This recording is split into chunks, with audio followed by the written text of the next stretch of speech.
So we are observing this 60th anniversary of Delhi's 6.0 magnitude, which occurred on this date in 1960.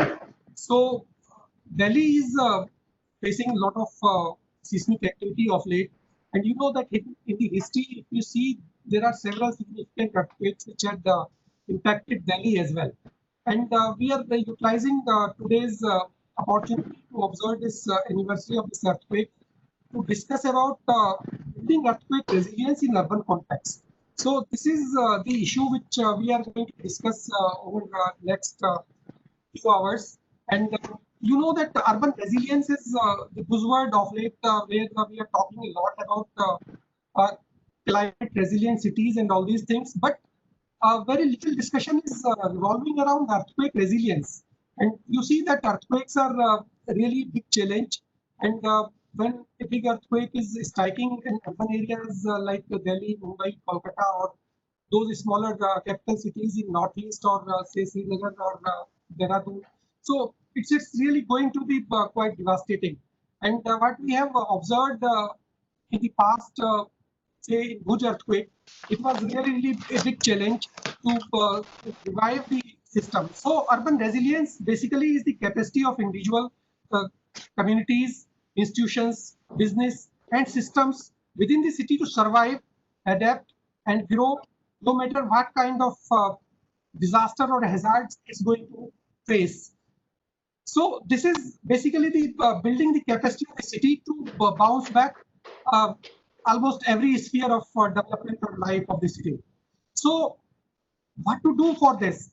So resilience is not making development a new way to achieve the resilience. So you have to do whatever you are doing, but with the perspective of developing disaster-related facilities within the city. So what you have to do is you have to make the city's infrastructure, services, and all those things which are life supporting system disaster safe. How to achieve this? You have to go for city planning as well as improve the engineering aspects to be incorporated in all these things. There are large number of programs which have already been started at international level for resilience building. But as I told earlier, majority of them are for climate resilient cities. Definitely that is an important aspect, but we shall not neglect the earthquake resilience building within the city environment unless we are making a city smart and resilient. We are not going to survive a big shock of that earthquake.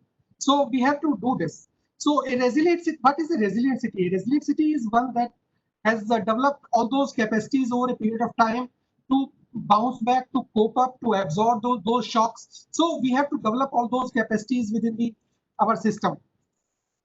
And how to do this? What are the other characteristics of a resilient city? You have to have a aware society, which can identify the risk, uh, which is having sufficient knowledge. So on this parameter, we have to see that how our cities are of late having this aware society for say per se earthquake risk mitigation. Considering the case of Delhi, when we are living in unauthorized colonies and slums, and what every sort of developmental practices have been followed with the due respect to all those development planners, with little knowledge of earthquake safety measures in our built form. So I'm not sure that how aware our societies are. If they are aware, are they incorporating that awareness into our built environment? And are we using those awareness, whatever awareness which is there in the system for their benefit, for safeguarding against hazards like earthquakes or floods? Then what is the coping mechanism? Can we absorb that shock which is going to be created by an earthquake in city environment? Are we adapting so many things in our system? A few weeks back or last over a period of time, we have discussed about urban flooding in Delhi. So you see, you take the hazard and you see that adaptation is missing.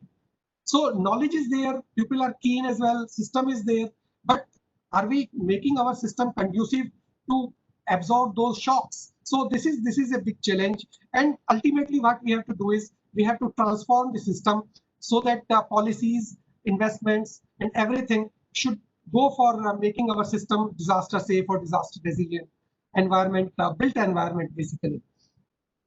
So what are few of the characteristics before I just conclude my opening remarks?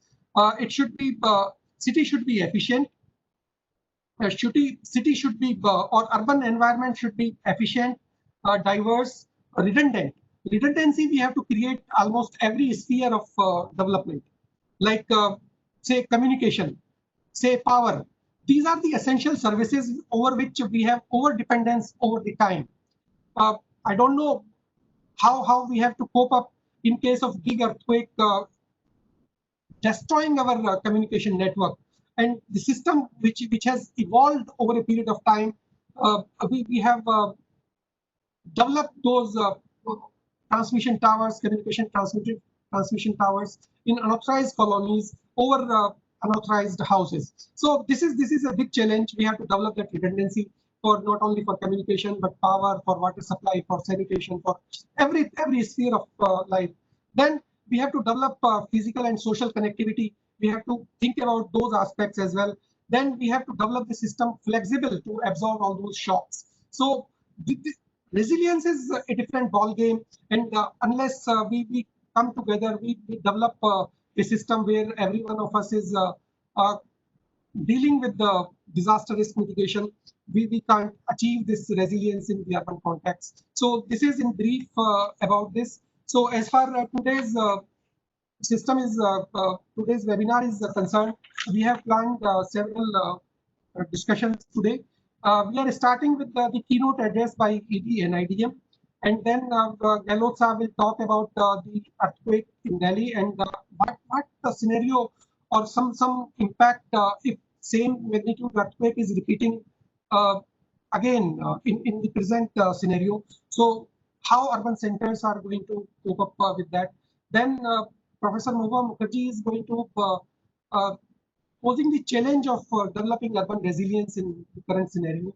Then Professor Ravi Sinha is going to talk about something about how our housing and infrastructure and all those things which the issues I raised, how to develop all those things resilient and safe against a big earthquake in urban context. Then O.P. Singh sir is having a wide experience and he's going to talk how we are prepared for responding to the situation.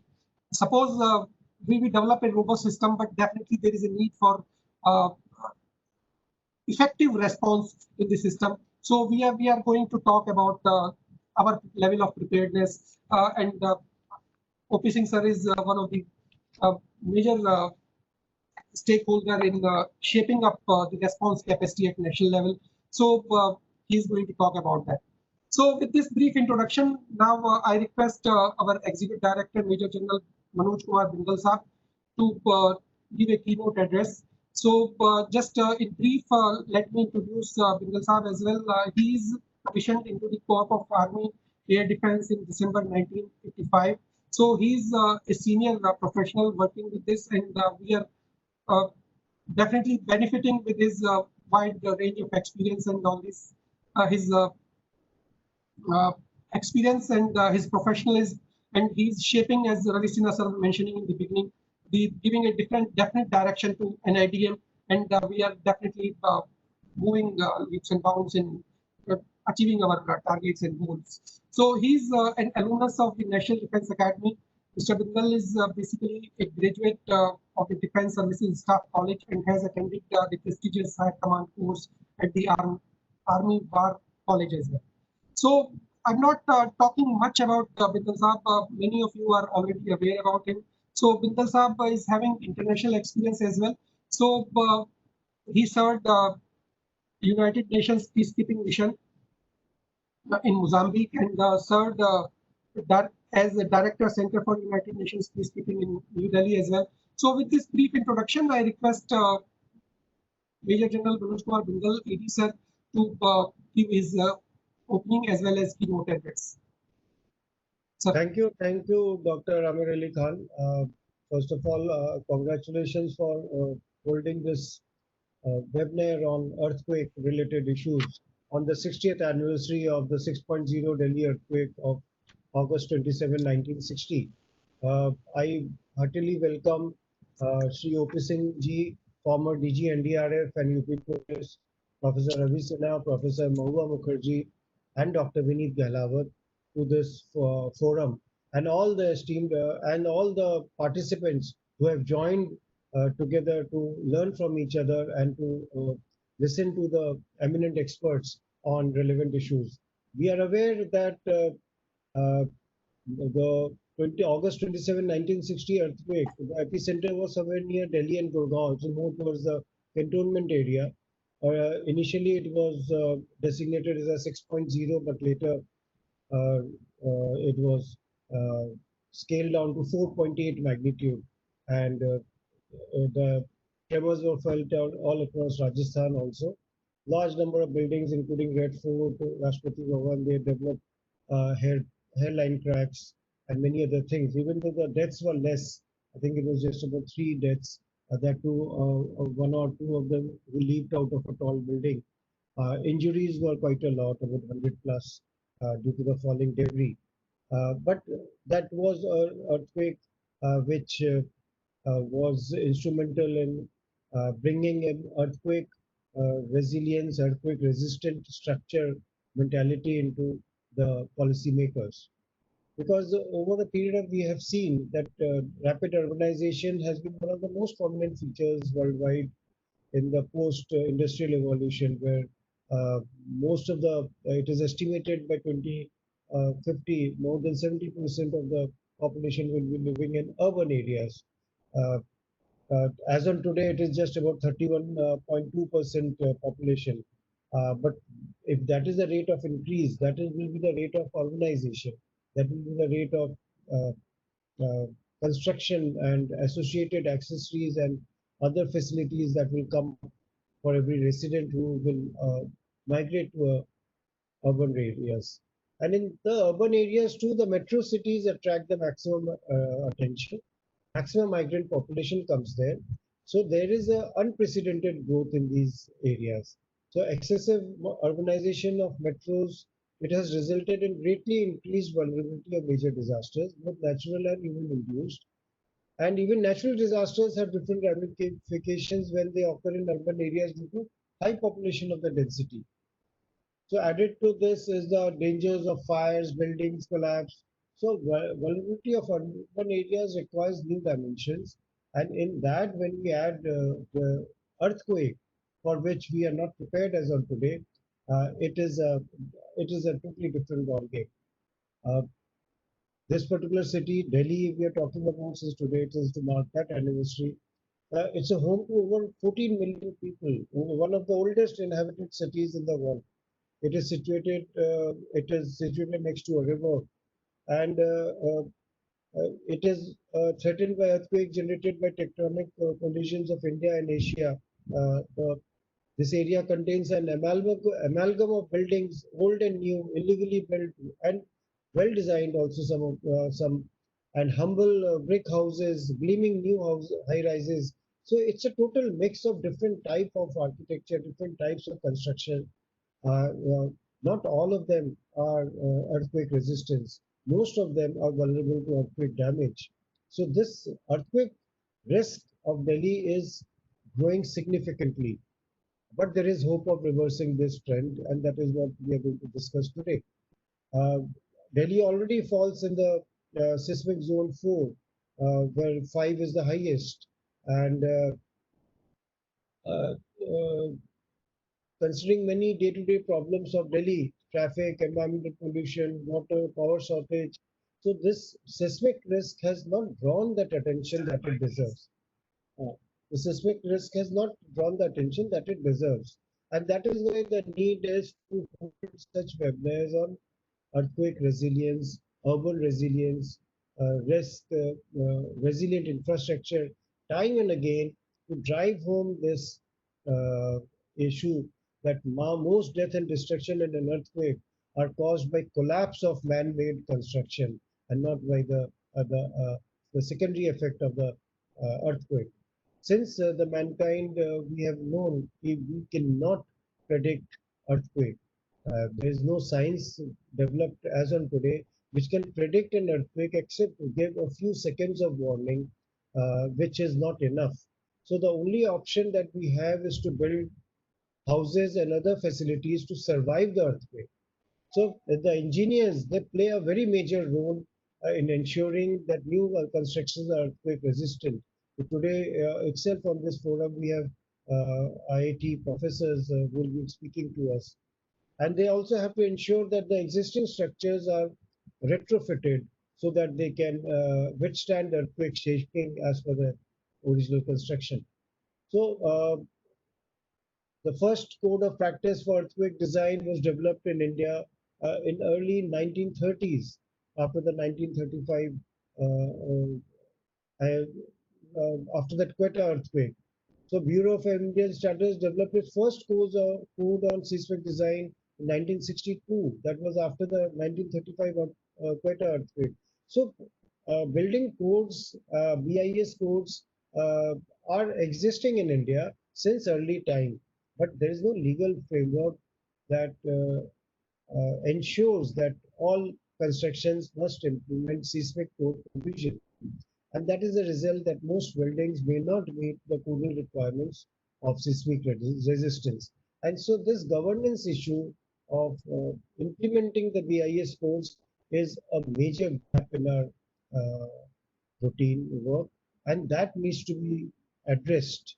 Uh, the next is the response factor, which Shri O.P. Singh ji will be talking about, is during an earthquake, the response is limited to rescue and relief. Whereas I have seen in Bhuj earthquake, we were limited in our response and rescue and relief work by the heavy machinery that is required. Because in urban areas, when a multi-story building collapses, it is humanly impossible for a JCB to lift that concrete, or it is humanly impossible for the tile cutter to cut through the concrete.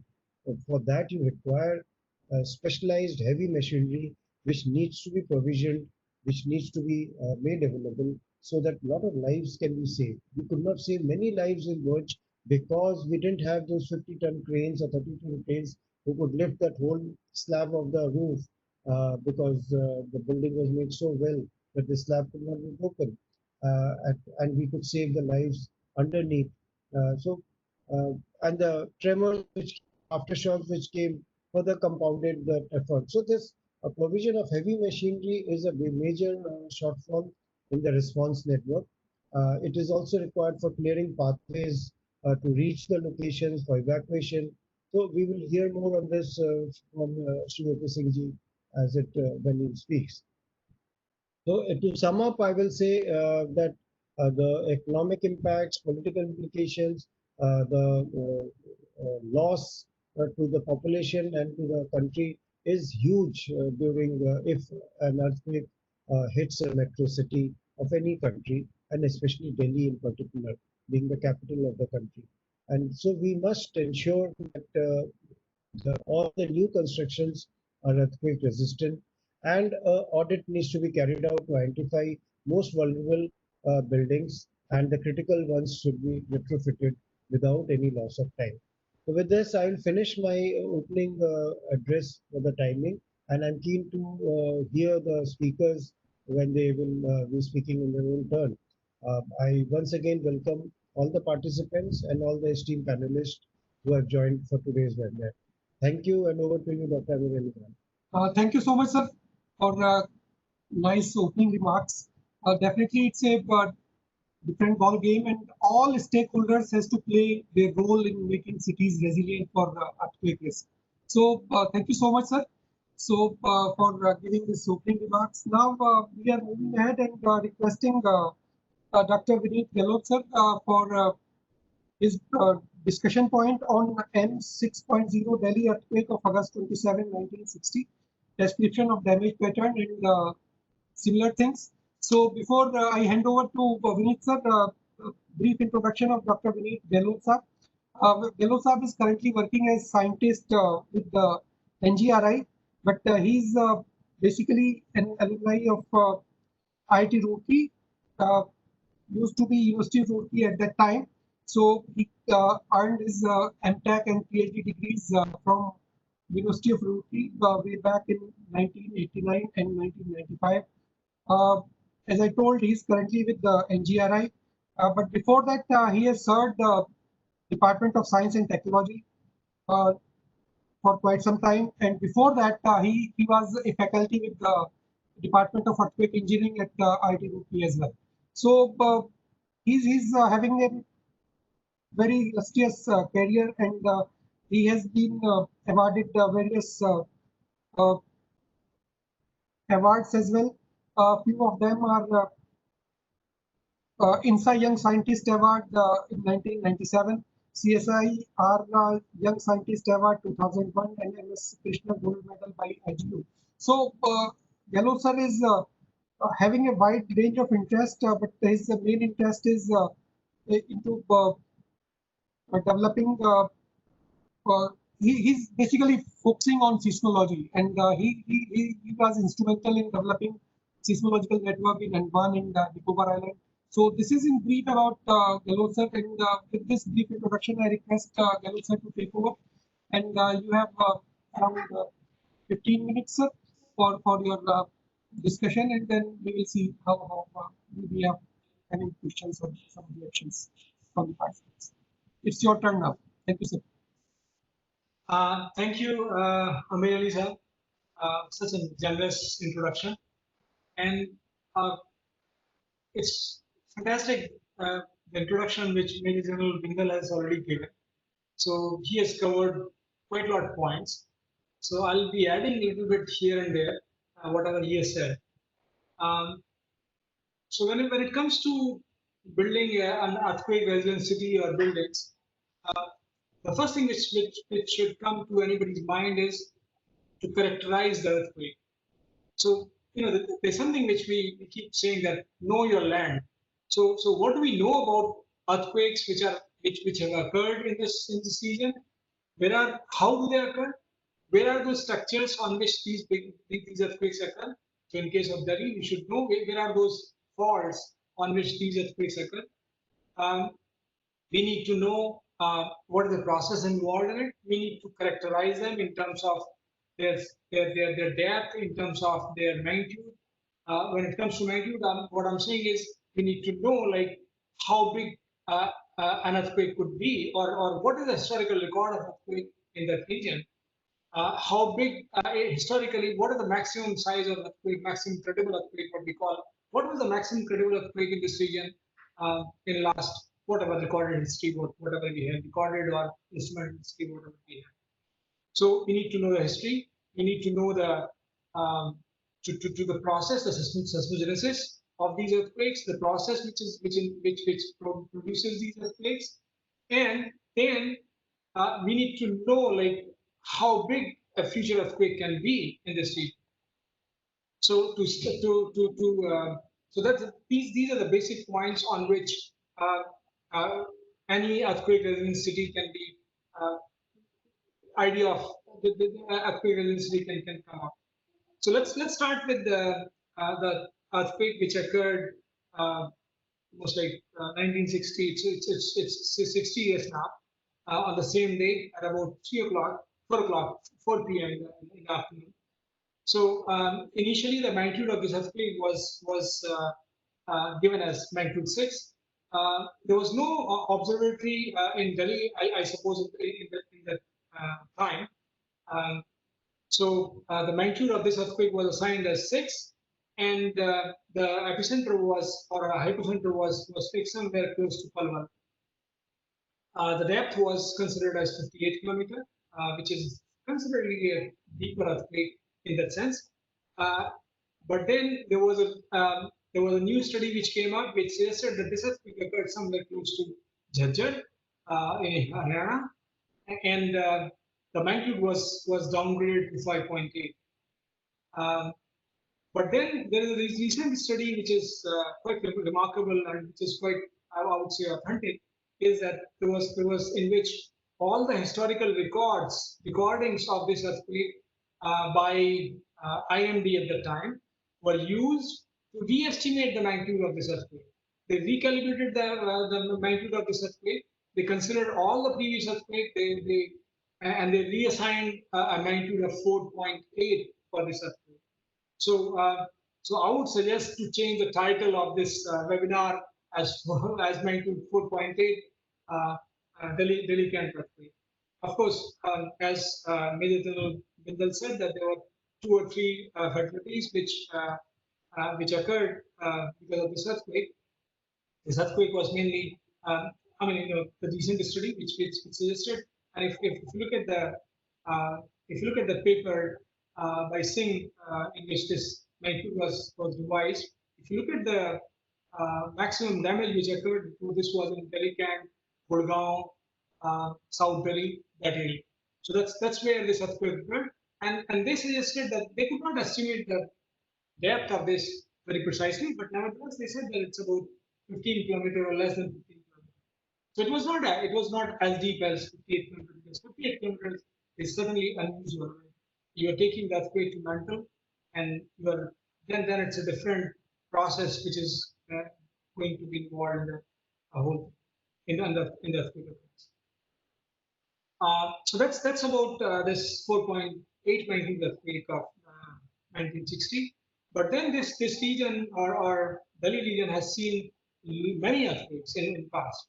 If you look at the data of last 50 years, you see several of moderate magnitude earthquake in this region. When I talk about Delhi region, what basically I'm talking in terms of geology, in terms of earth sciences, I'm talking about a region which we call as Delhi Aravali region. Now, this Delhi Aravali region is extends from somewhere in Udaipur, Mount Abu. You remember those mountains in that area, and it's the same mountain chain which extends right up to Delhi, and then you don't see it because it gets buried below Indo-Gangetic plains, and people believe, in fact, there are data which support that it's the same belt, same mountain belt which extends right up, right below the Himalayan arc. So, this we call as paleostructure. So this region has seen episodes of several geological episodes in which compression, extension, stretching of this area has occurred, and because of which there are several faults which have developed. We have several of these structures. For example, the Delhi Aravali is one. The other one is Faizabad. The third one is there is another one which is called as Munger Sarsari. These are the ridges. These are the intraplate region of Indian plate. So here these are weak structures. These are small scale faults or mass heterogeneities, and along which some of the earthquakes occur. And unfortunately, the Delhi Aravali region, Delhi Aravali belt seems to be more active than Munger Saharsa or Faizabad. Unfortunately, the history is not so strong for this region. If you go to Qutub Minar, then you will see that there's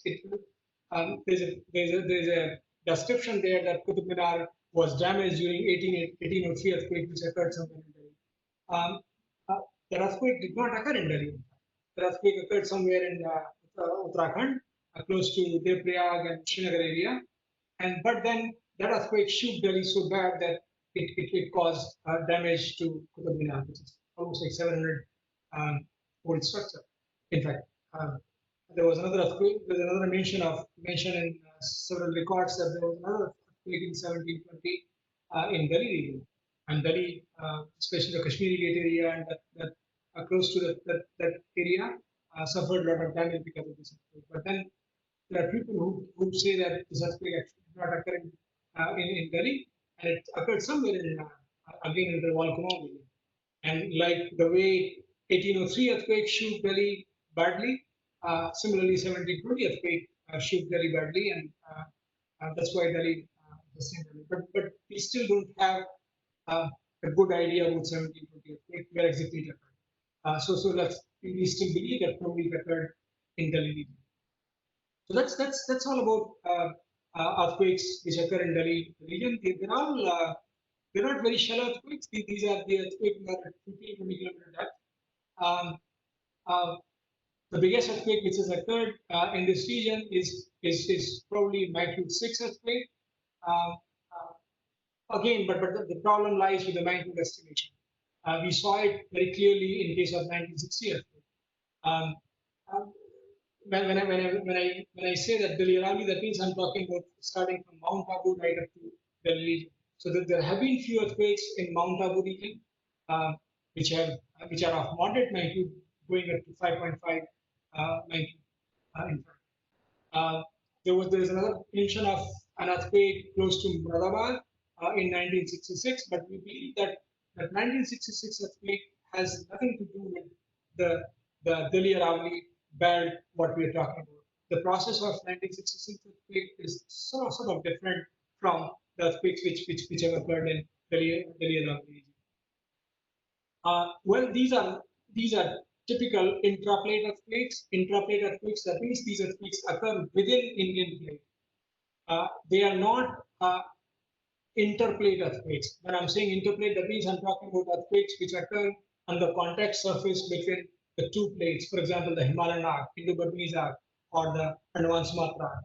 So that's where all those big earthquakes occur. I mean, you remember that 9.2 magnitude in Sumatra region, or the Gorkha earthquake, recent Gorkha 15 earthquake in Nepal. So those are interplate earthquakes. That's where you have huge strain accumulation. You have bigger faults. You have well-defined faults. You have well-defined structures along which these big earthquakes occur. Fortunately, in Delhi Aravali region, we don't see such big faults. And if you see the earthquake characteristic carefully, you find there's a lot of heterogeneity in earthquake occurrence. Yes, it is possible that what we are seeing is the heterogeneity. What we are seeing it could be because of inadequate data or inaccurate data. So the need of the hour is to characterize these earthquakes in more robust manner. And the only way to do is we need to upscale the network. Uh, there's another idea which keeps moving, that it's the Delhi region which keeps experiencing earthquakes again and again. But if you look at the map carefully, you will find that earthquakes occur all along this Delhi Aravali region. So it's only because you have probably only because you have a beautiful network of almost like 15, 16 stations close to Delhi. So that's why you are able to pick up these earthquakes. But if you go further south, the next observatory is in Ajmer, and then the next one is in Udaipur. So this whole area is actually devoid of seismological observatory. So what we need is we need to upscale this network so that we can characterize them properly. We can understand that we can clearly see where are those faults, how they are aligned, what depth these earthquakes are occurring, how big they are, so that we can reliably calculate the MCE, what structural engineers are interested in. So that's the scenario of earthquakes in Delhi region.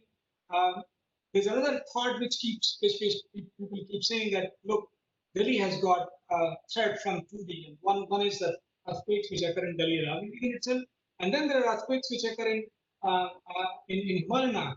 And we have seen this in 1803, that 1803 earthquake which occurred somewhere in the Volcano region. Although it was not big earthquake, it was not a great earthquake. The magnitude was only 7.8 magnitude.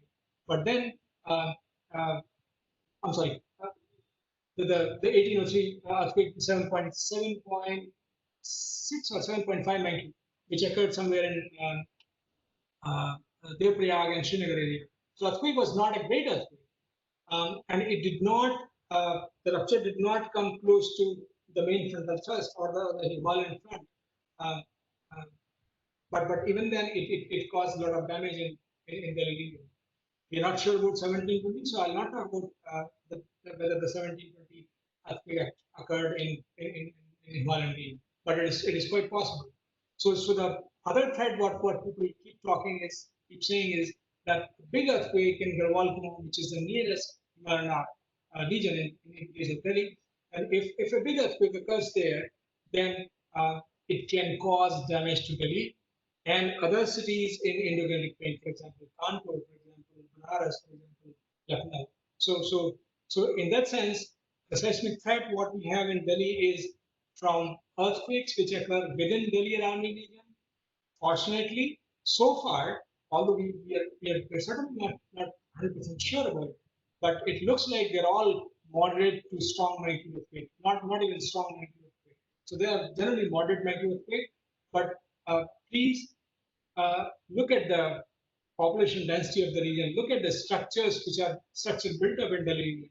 Even a moderate magnitude earthquake, if it occurs in a high population density area, then even that small earthquake or magnitude earthquake is capable of causing a lot of damage. And the second threat comes from Himalayan region, where a big earthquake can actually shake Delhi quite strongly, and it can cause damage in Delhi. So that's all about seismicity, of characterizing seismicity, or whatever we know about earthquakes in Delhi. I think I'll stop here. Thank you so much, sir, for nicely introducing the earthquake problem in Delhi. But the way Delhi has grown over a period of time, you were staying in Delhi, so definitely Delhi is facing a tremendous challenge of developing so-called earthquake resilience in the present scenario. The type of development construction practices which we are following, uh, if we go beyond Delhi, buildings are collapsing without any reason. We had seen in Delhi as well. We have seen in Maharashtra as well. Mumbai is famous for such type of things. So this is a big challenge for everyone who is having the interest of earthquake risk mitigation thing. So you have rightly brought out several issues. So we will take it up. There are several questions as well. So we'll take it up towards the end. So I request you to be there. So that we can now move ahead and request Professor Mahua Mukherjee Madam for giving her perspective about the challenges which we are facing for building the resilience for earthquakes in urban context. So, Madam, it's your turn now. And before I hand over it to you, a brief introduction. Professor Mukherjee is basically an architect uh, by profession, and he is currently with the IIT Roorkee, the Institute of Technology, and she is heading the Center for Excellence in Disaster Mitigation and Management at of the institute, and she is quite actively engaged in various activities related to disaster risk mitigation through the center as otherwise as well. She has completed her Bachelor of Architecture and Master of Engineering from IIT Roorkee. Then she has completed uh, various international courses from various organizations in Europe and other places. And she completed her doctorate uh, on a topic related to human settlement planning and its parameters in mega cities. So this is the thing. That's why I could not find a better person to analyze the challenges which we are going to face in case of a big earthquake.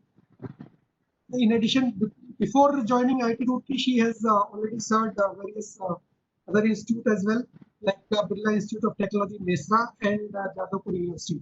So, with this brief introduction, I request Professor Nova to take over and let us know your perspective about what are the challenges of building earthquake resilience in urban contexts. This is your time. Thank you, Professor Amir. It's a real generous introduction. I hope I can do certain justice to your selection. Let me share my contents because I have also a presentation. And before I start, I would like to really thank Major General Bindal and Professor Amir to think about this particular topic, and very rightly we are discussing in this pandemic era many different things, but probably this is something which we cannot really uh, forget. So I think this will be a very interesting sessions. So many people are here with whom we can interact, and I am really thankful that not only the panelists but also people who have joined all are so expert in this particular field of risk resilience. So that is a wonderful opportunity to have the dialogue. So my topic as chosen by Professor Amir is challenges of building earthquake resilience in urban areas. I will directly come to my outline. Urban risk, briefly I will discuss risk resilience, hazard, vulnerability and exposure and coping capacity associated challenges. And last will be the WCDM 2020 and nature-based blue-green infrastructure.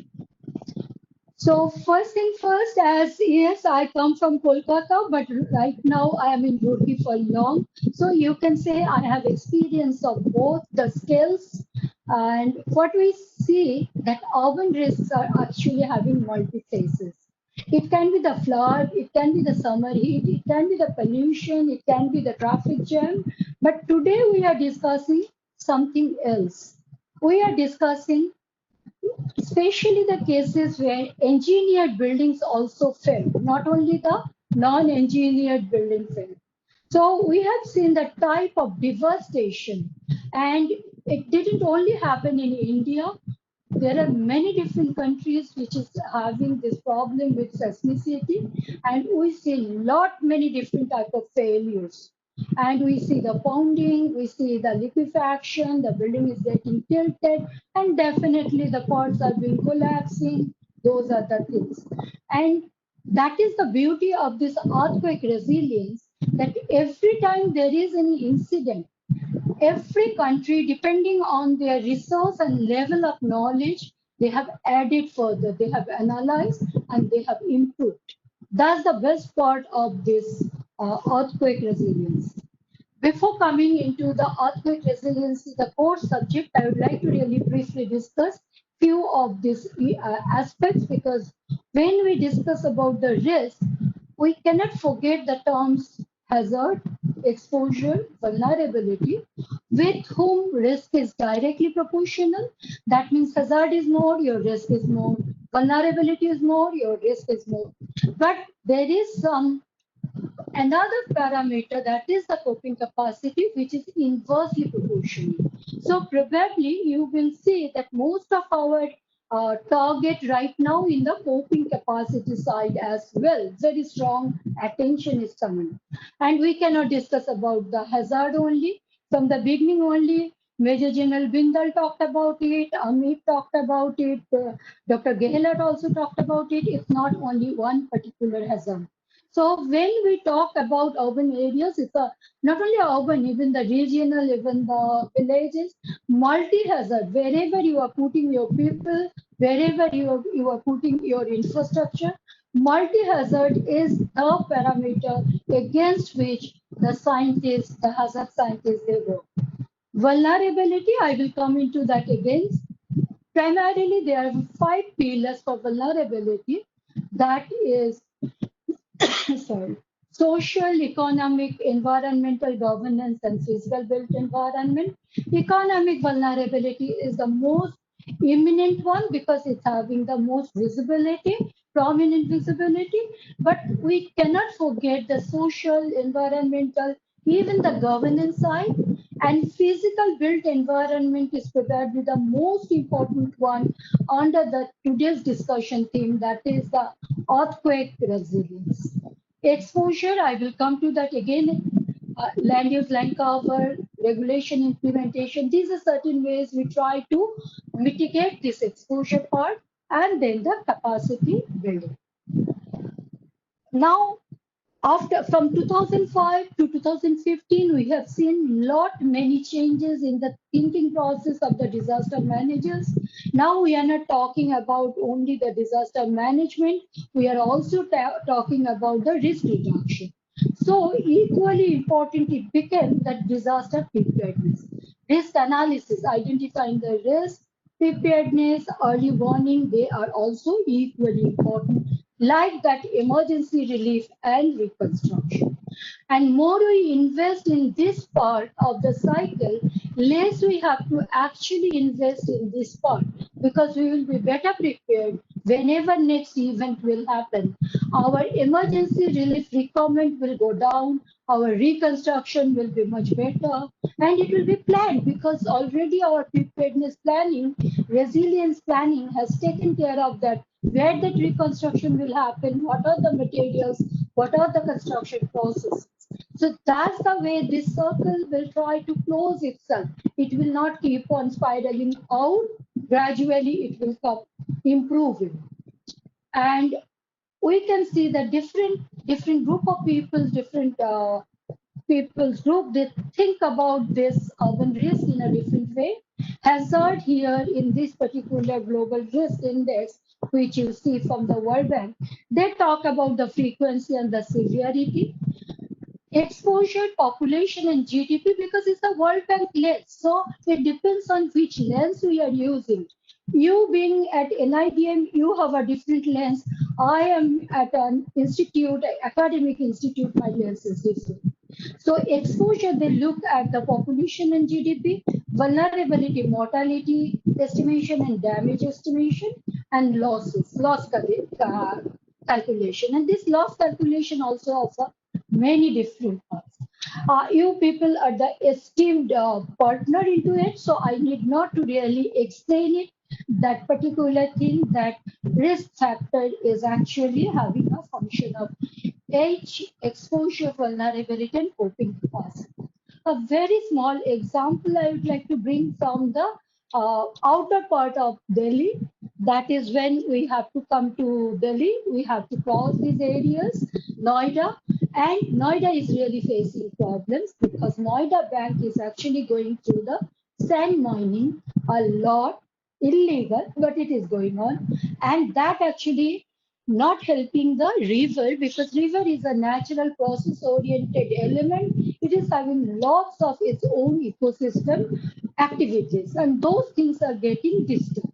So what happens when we try to understand the vulnerability, we understand that these are the vulnerable areas, even this agriculture which is happening here, or these areas where the developments are happening, they are the vulnerable areas because their physical vulnerability and if the social and economic vulnerability, those parts are being looked at, then we can see it's not only Akshardham which is coming there, it is also the informal housing. So the vulnerability levels will differ. And what's about the high exposure? When we put our infrastructure, high investment, very important buildings, very important communication towers, or maybe electricity towers, and these structures, the roads, these things are now we are putting somewhere which is actually exposed because they are not being placed properly. Site selection is not proper. If the engineering is done properly, then that has to be appreciated because that is the thing probably is the contribution of the modern era, that through engineering processes we try to really sort out many of our problems, but we cannot solve all. If the hazard is from the flood side, then we can see this is the area which is actually having the risk, higher risk than the other areas if the flooding is happening. If earthquake is coming, then not only these areas will go for the liquefaction, Akshardham temple, hopefully it has taken care of all these liquefaction aspects. Its foundation has really been designed properly. But just imagine these engineered structures. If the hazard is earthquake, many of these buildings, these facilities will be under test.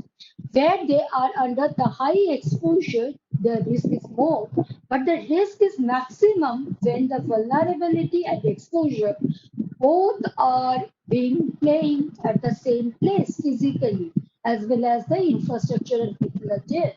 So it depends on the coping capacity, the engineering intervention in this particular place, or I will say the planning process. All these things make it reduction of the risk. So risk resilience already Professor Amit discussed, so I'm not going for that. So that's the way actually we perceive the risk, where all four are very important partners.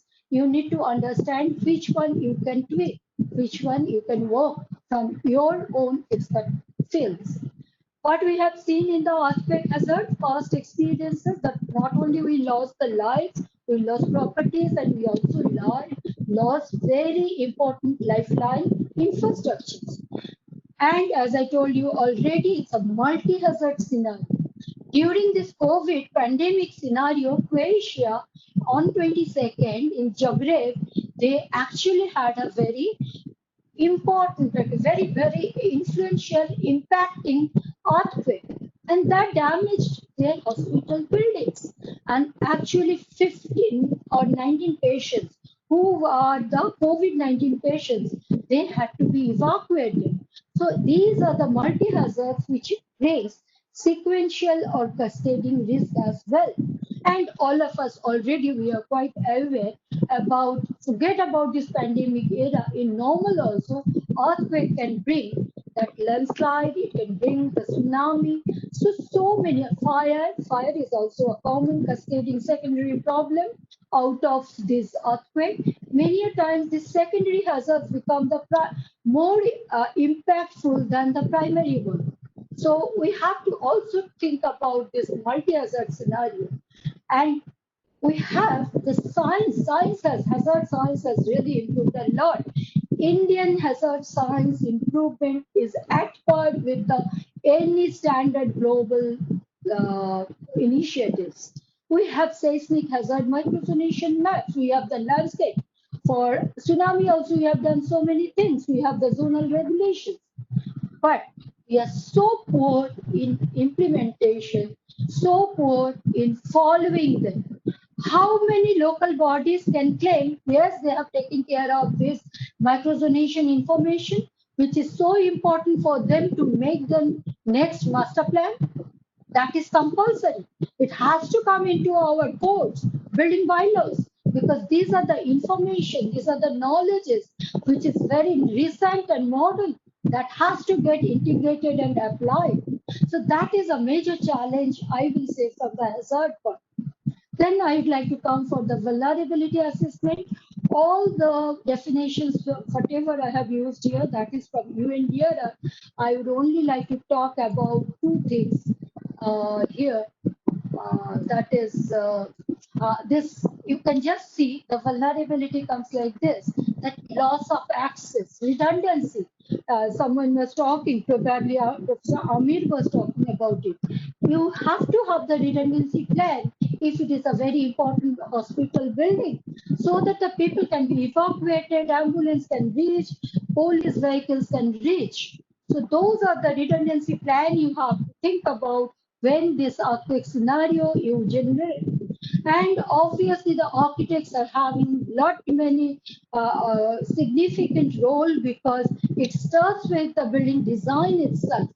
Whether it is going to be a vulnerable building or it is going to be a safe, sound building, architects are having that responsibility. And after Bhuj earthquake, gradually Government of India could really bring so many important training courses to educate people like us who didn't get a chance to learn about these when we were students. And in today's curricula, this earthquake safety is part and parcel. That's a very important improvement. I will not say it's a challenge, rather it's an improvement. But implementation part we need to really look at. How the urban vulnerability we can assess. I worked with Dr. Neha. She was my research scholar, and we worked for this multi-hazard urban risk assessment for Dehradun. I am only highlighting the vulnerability part in this case. We have identified, we have done the base data, study area data, primary data collection from that weighted ranking, And this identification of these indicators, which was also validated from the vulnerability profile of that particular city, and then the indicators came and they are prioritized. Uh, Weightage was given: social, economic, physical, urban infrastructure services, and governance. And that we also come up with how to calculate this vulnerability index, because at the end we had tried to go for the multi-hazard, the risk index that we actually been able to do at the end.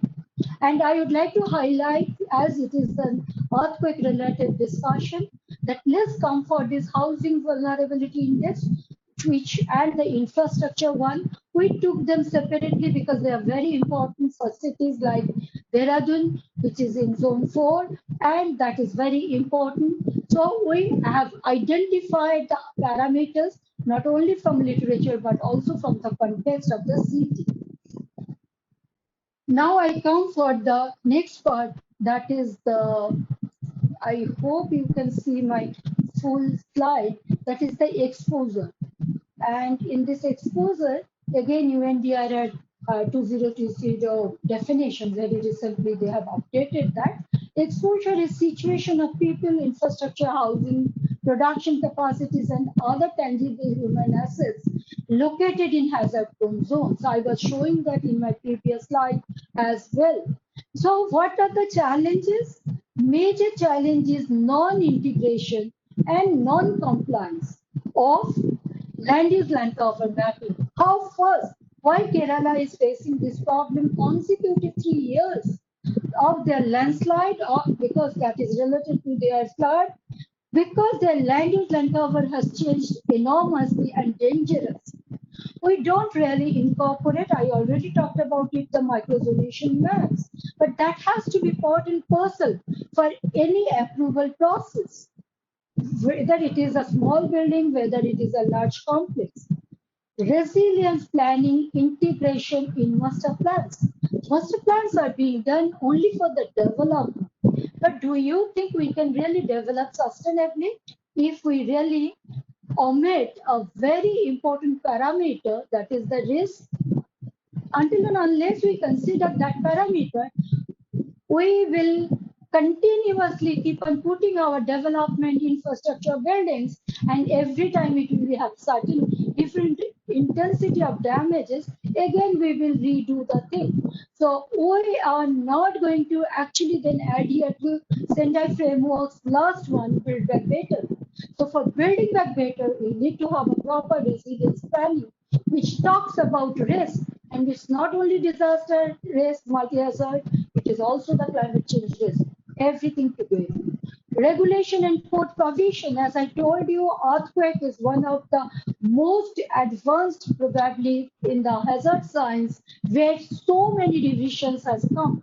But can we really see its implementation in the codes or in actual implementation? I will showcase some of the construction practices which is going on in all these disaster-prone cities in India. And best practices of relocation, controlling to encroachment, then only you can control the exposure. You please need to really consider where you are putting your investment. Then only it will be a very good resilience planning. You see this bottom left image, these are the temporary structure. As they are very low in that economic vulnerability scale, so probably for the political parties, it is very easy to evacuate them and relocate them easily. But can you do that thing for Akshardham-like structures? You cannot. But you put that important investment in an area which can, in even maybe for even a 6 magnitude earthquake, can have a very important liquefaction and can get damaged hugely. So there are many different type of exercises being done throughout the world that how to really look at this exposure. So I am just presenting one. I hope this presentation will be with you people. You just check how the population and different scenario has been generated for the earthquake, and it has been checked how differently the population will be affected if the intensity changes for a particular case. Now I come to the coping capacity. I start from the right hand side. You can see this is the one of the most beautiful thing happened for India. It is being updated regularly, and it is actually it already has the third revision, and it is taking care of all this advancement in the hazard science as much as possible. We can think about, and we do a lot of these training programs. Only thing, we need to tap them continuously. Are they practicing what they have learned? Beautiful, our children, they are actually going for the earthquake drills. I saw Hari is here, Hari Kumar from Geohazard. They have wonderful program for this school safety. There are even our institute works a lot in the school safety programs. These are wonderful coping capacity exercises, disaster emergency kit, code revision. And the beautiful thing is when the responsible people are taking care and they are looking at the preparedness. So they are so much prepared, they're just checking whether there are any loops. So if any event happens, as I told you, that immediate rescue and relief operations will have the less burden, and our reconstruction will have lesser burden. And then again, we can actually invest more in a sustainable process, that is the mitigation and the preparedness. Coping capacity, resilience planning.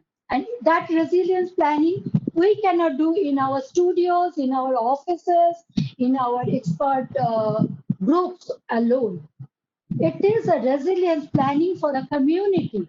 They have to tell you where they face problem. They have to understand a bit of this planning process, and you have to handhold them.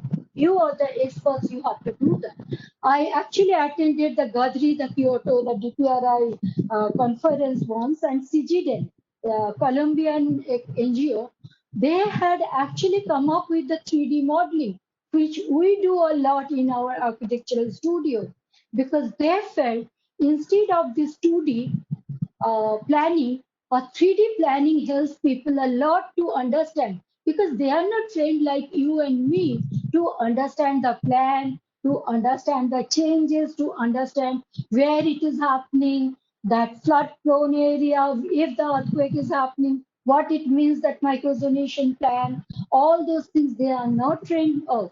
So 3D modeling with all this information layered to the GIS, that is a beautiful tool, and CGDEN is using it. And I would also like to bring our attention to culture.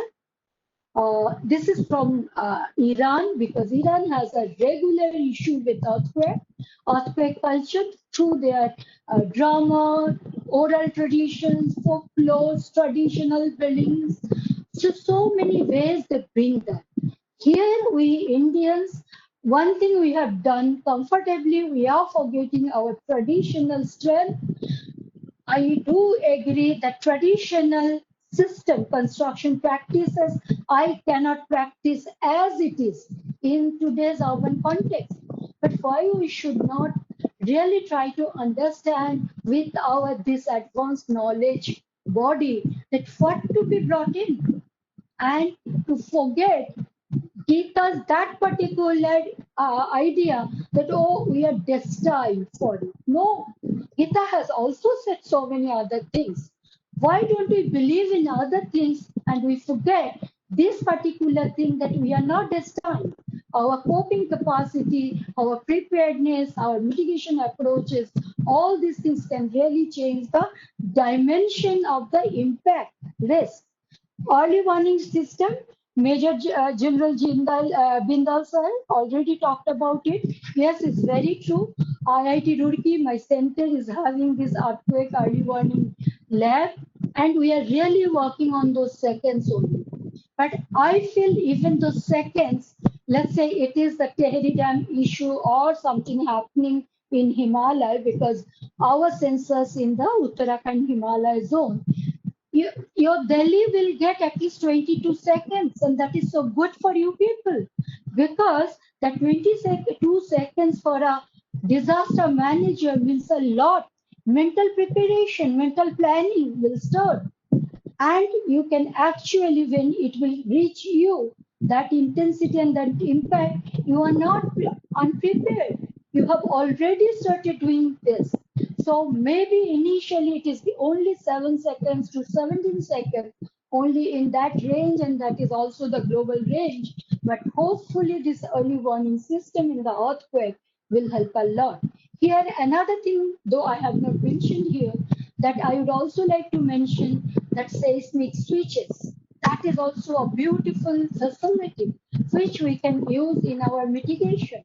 All important hospital facilities, all important police, DM's office facilities can have these seismic switches, which will fill the thing, and just like our electric fuse, it will just give the system a very strong resilience, a buffer. They will be off from the grid. So you can really make sure that your very important non-structural investments are safe. That you can.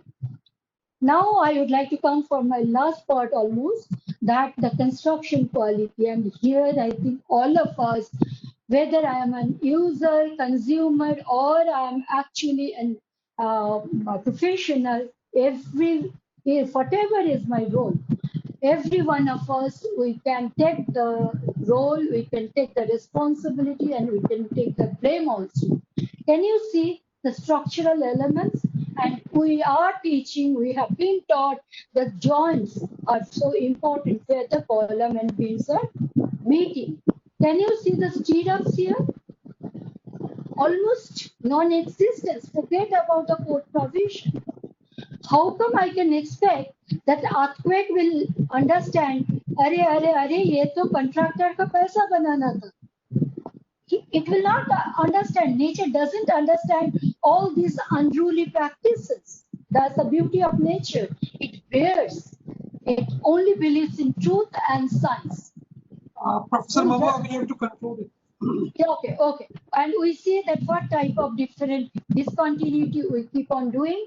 So these are the different type of problems we keep on adding into it. Continuously, we are creating the new rest, and this is getting bare. You just see from outside, it will look like the column is having this size, but actually the structure part is only that thin.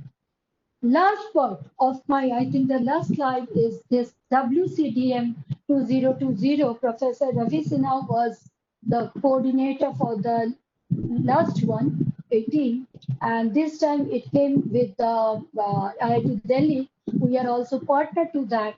The last date of abstract submission is 31st August, but here also we are, IIT Roorkee COEDMM is a partner, and me from my own interest area, we are actually initiating a poster competition whose last date will be in September 30th or maybe even beyond that.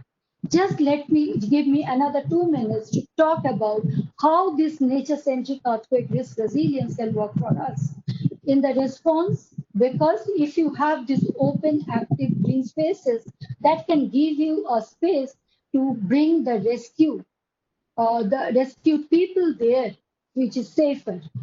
And you can do the reconstruction. You have certain spaces, and the nature-based materials can be utilized, not the engineered materials, which will save the environment. Come for the mitigation. If we can really manage the slope, drainage, and vegetation, that cascading secondary impact of the earthquake will be minimized. And retrofitting, we really need to work a lot in the mitigation, in the retrofitting, where this nature-based blue-green infrastructure can be a very strong partner. And the last thing is the preparedness. The entire globe is going in a different way, and what we have done, we have just banned our timber use. Timber is such an important material, construction material for this earthquake resilience. Actually, we need to change our forest management policy, not this one, stopping the timber from the construction material panel. And don't forget that community resilience in the preparedness need to adhere to the natural topography and the natural problems. You need to really have a very good community participation, their risk perception, their you have to actually communicate the risk to them. That is the best way to do the risk resilience for earthquake. Thank you. I'm sorry if I have overshoot my time. Thank you, Pobe. It's wonderfully presented. You have nicely explained the challenges faced by the urban areas for earthquake risk mitigation and to build that resilience, which is the core of mitigating the impact. So you have covered almost everything. So, so nice of you. But as you know, that limitation with the webinars is that you have limited time. So you have to manage. Sorry for interrupting. No. Thank you. So- Thank you. That gives us also clarity. Yeah. Yeah. Good. So nicely discussed, and there are few questions which definitely I will raise towards the end.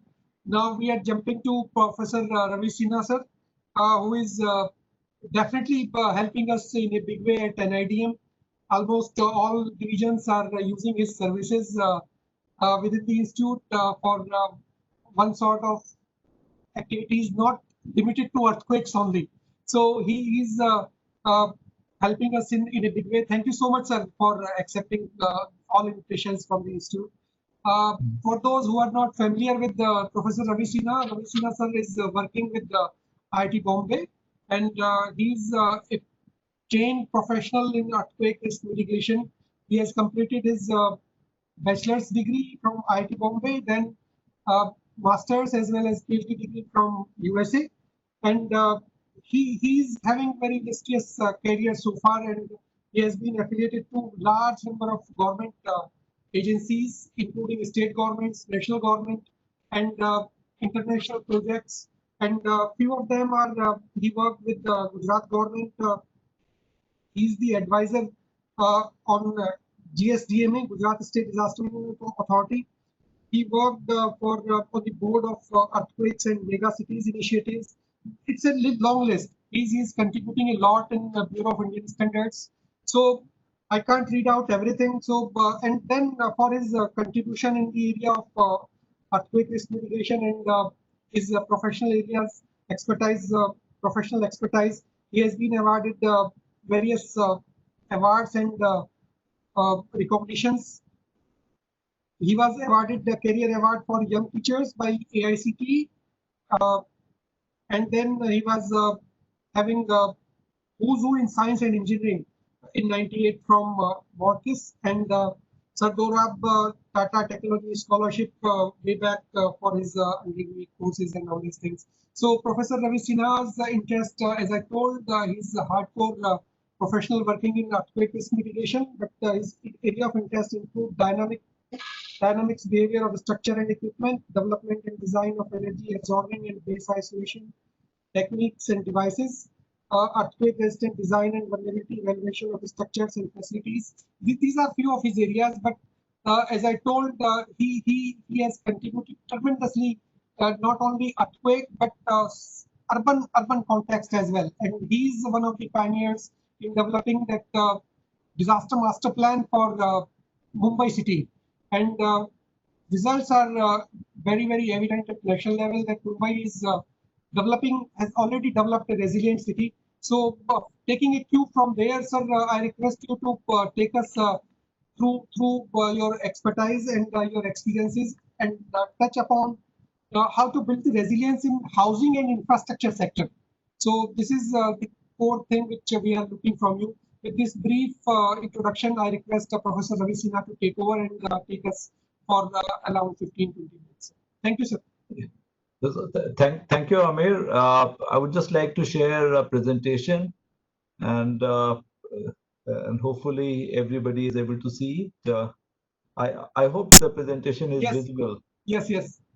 So, again, thanks, Amir, and thank you, NIDM, for organizing such a very important issue to discuss. And looking at resilience for urban areas is just so critical in so many different ways, not just because we are having people living there in large numbers in cities like Delhi and Mumbai and others, but in many different ways, which I'm going to highlight. So, what I'm going to do today in that around 20 minutes time or so is to sort of lay out a broader context, a broader canvas of what is urban resilience and what is the role in terms of what is happening in the societies around us.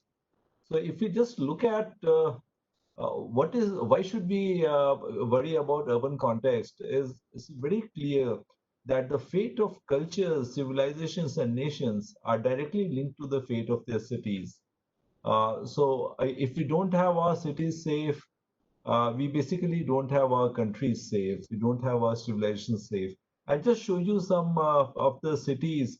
You may not have heard of them, some of you or many of you, but these were the largest cities in the world of their times. So we have to worry that if at some point of time they were the world's largest, we can assume that that the governance of that time used to have the smartest people being associated as those who were running or advising it. So why is it that at some point of time later in the future they were totally obliterated from the face of the earth? So obviously, smart people would not be consciously taking steps which would lead to their own doom. So there are forces, there are things which are bigger, and we have to always look at these examples and put our own current situation, that how can we learn from what happened to those great cities and to those great nations, to see that they are guiding us not to repeat the same mistakes at the current time. So Carthage, already by 300 BC, it could support and sustain a population of nearly 5 lakh people.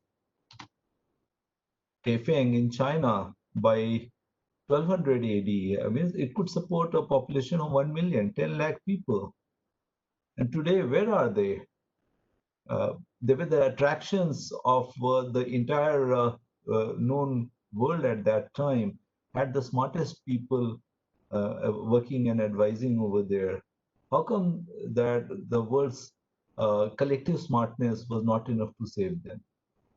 And what does it tell about what is going to be the future of today's cities? So let us look at the cities today. So urbanization in 1970, I'm just showing by dots the major cities of the world, and the red dots are the cities with population of 10 million and above, and the smaller dots are the cities with lower population. So this is 1970. Now, when we come to 1990, 20 years later, you can certainly see a lot many larger red dots, and also the number of other dots are increasing. And you can broadly see the countries where it is happening. What you can see is that by 1970, there were many of these dots in Europe and China and in Asia, particularly India and China. And when you look at 2014, now suddenly you are able to see a pattern that a lot of these growths are happening in Asia, particularly in China and India, and including those so-called mega cities, the 10 million and above. Most of them are now in Asia. And the projection in 2030 is that the same trend will continue with a lot more growth continuing, the population growth continuing to be centered in Asia, particularly in China and India. And if we look at the population growth rate, then again, these are various colors, dots showing the rate of growth. And the hotter the color, the red color means very high growth rate, and green means almost no growth. So most of the large cities in Europe and North America, for example, are not having growth anymore. But if you look at the large cities in India and China particularly, then these are the areas where most of the growth is coming now. So this was 1990 to 2014, and this is the projection from 2014 to 2030, which is the same kind of trend, that the growth centers for population are in India and in China.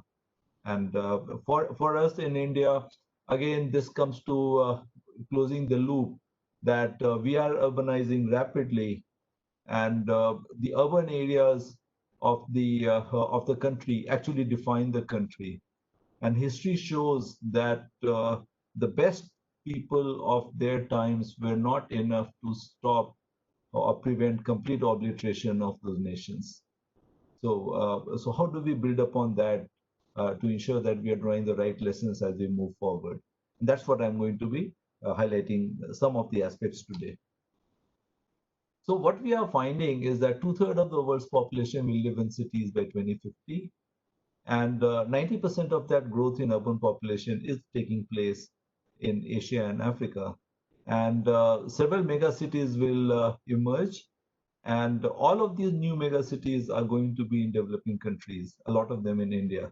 And in the Indian context, nearly half of our nation's urban population in 2050 would live in cities which don't exist today, or live in expanded areas of current cities which don't exist today. So these are all going to be brand new areas where it's like an empty canvas, and it is for us as to collectively decide in the next 30 years what that canvas is going to be look at.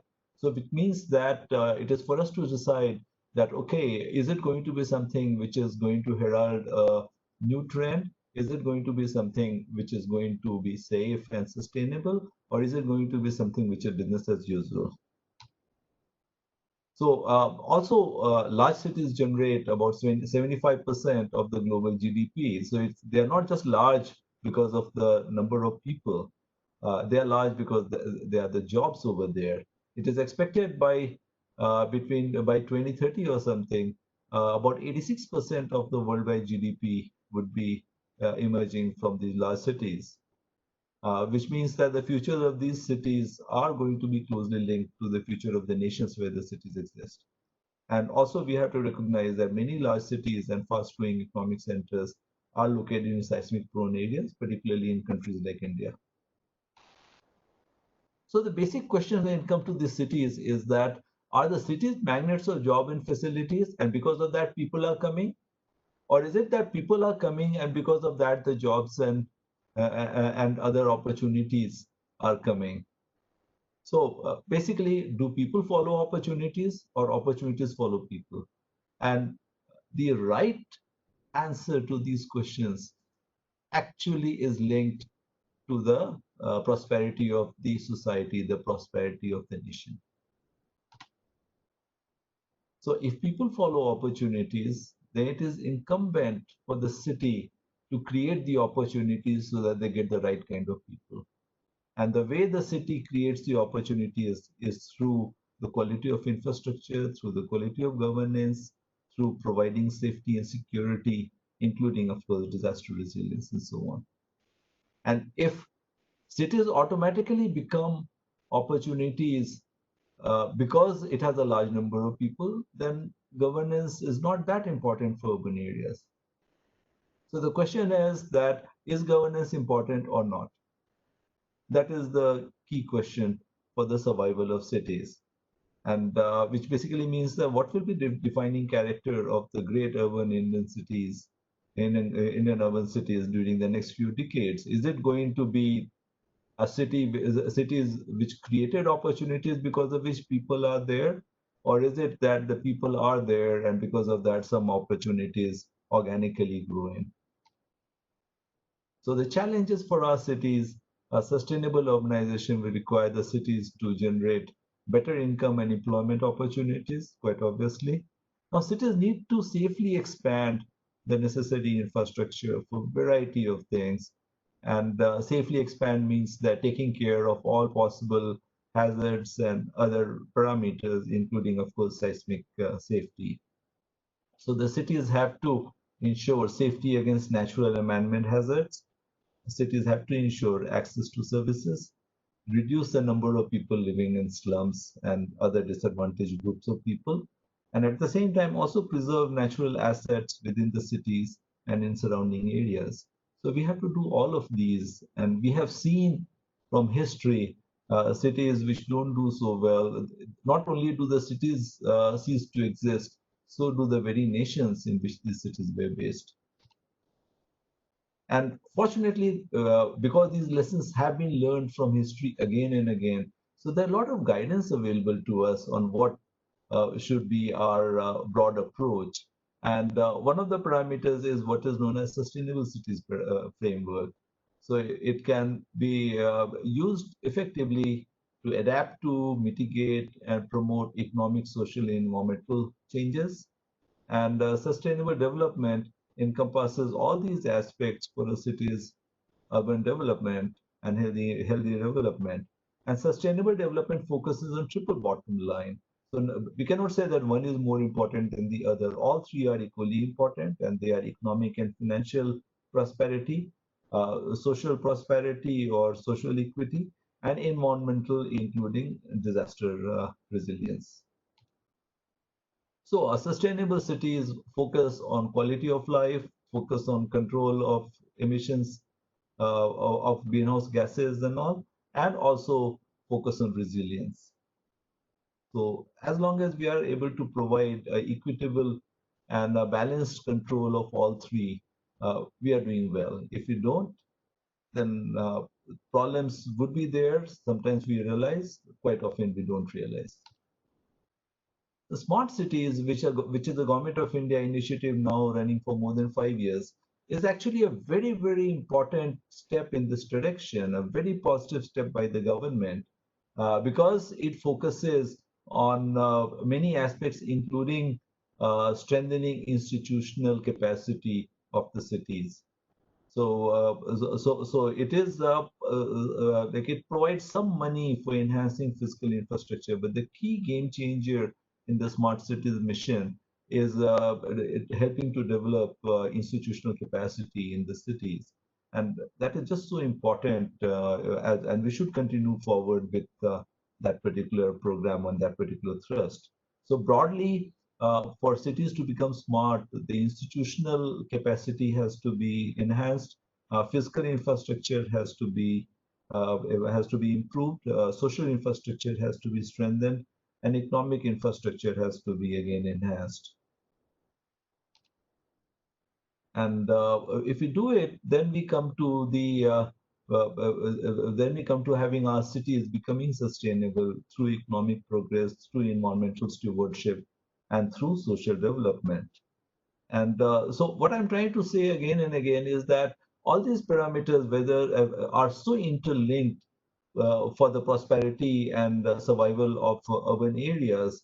And we cannot pick and choose and say that today's one aspect is more fashionable, so let us focus on that, or tomorrow some other aspect becomes more important, so let us focus on that. We need to have all of these. Any one of them being ignored is like a weak spot or like a black hole which is going to bring and destroy the entire city into oblivion. There is no shortcut to it, as history is telling us. And there's no reason to believe that today the lessons from history are not applicable anymore. So smart and sustainable cities, they require these frameworks to be used in a cohesive and complementary fashion. And the resilience to disasters is a key parameter again and again in all of them. And most cities in India will need to manage transformation to smart and sustainable cities while also continuing to grow rapidly. So the sustainable development policies need to be built on platform of resilience. And if we don't do that, then it would not really be a very good future for the city or the region. So what are the opportunities? So I told you that about 50% of the population, of the Indian urban population in the next 2 decades will live in areas which are not currently urban areas. So we should require investment.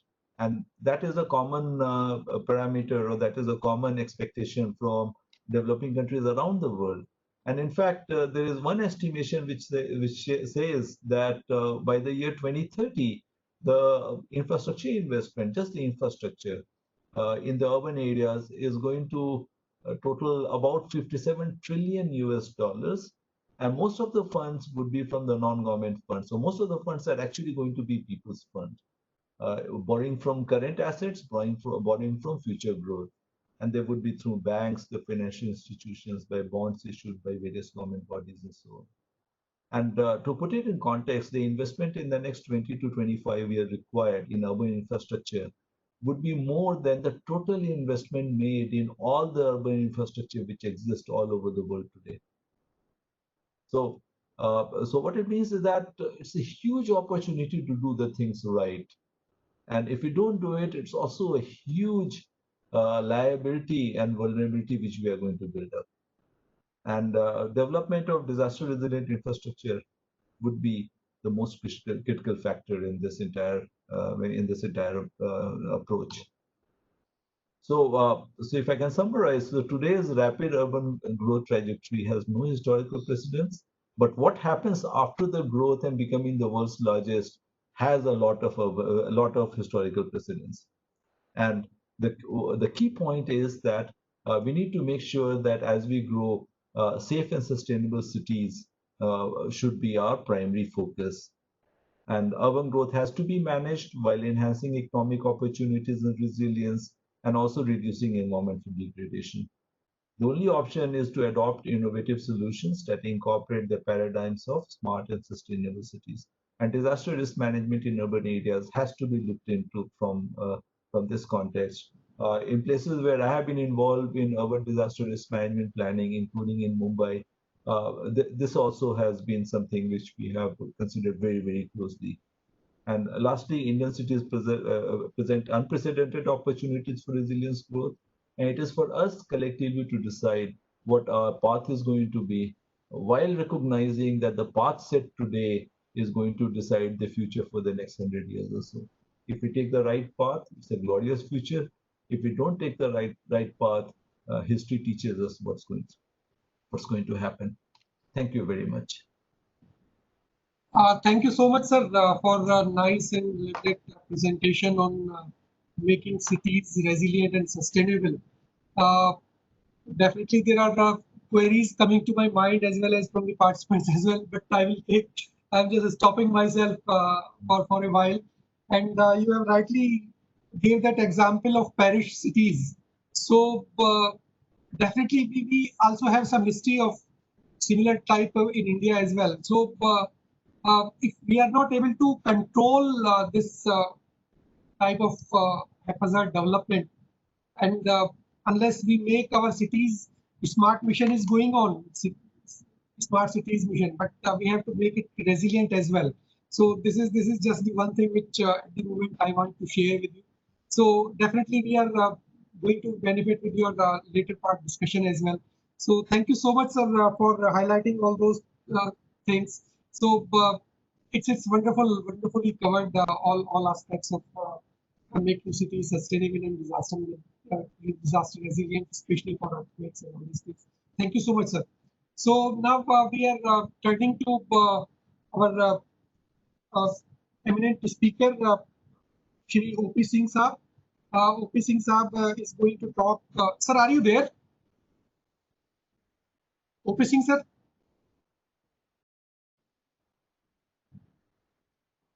Sorry for this minor glitch. Singh Saab is going to join, but in between, I'm having a question to Gehlot sir. Gehlot sir, are you there? Yes, I'm very much there. Thank you.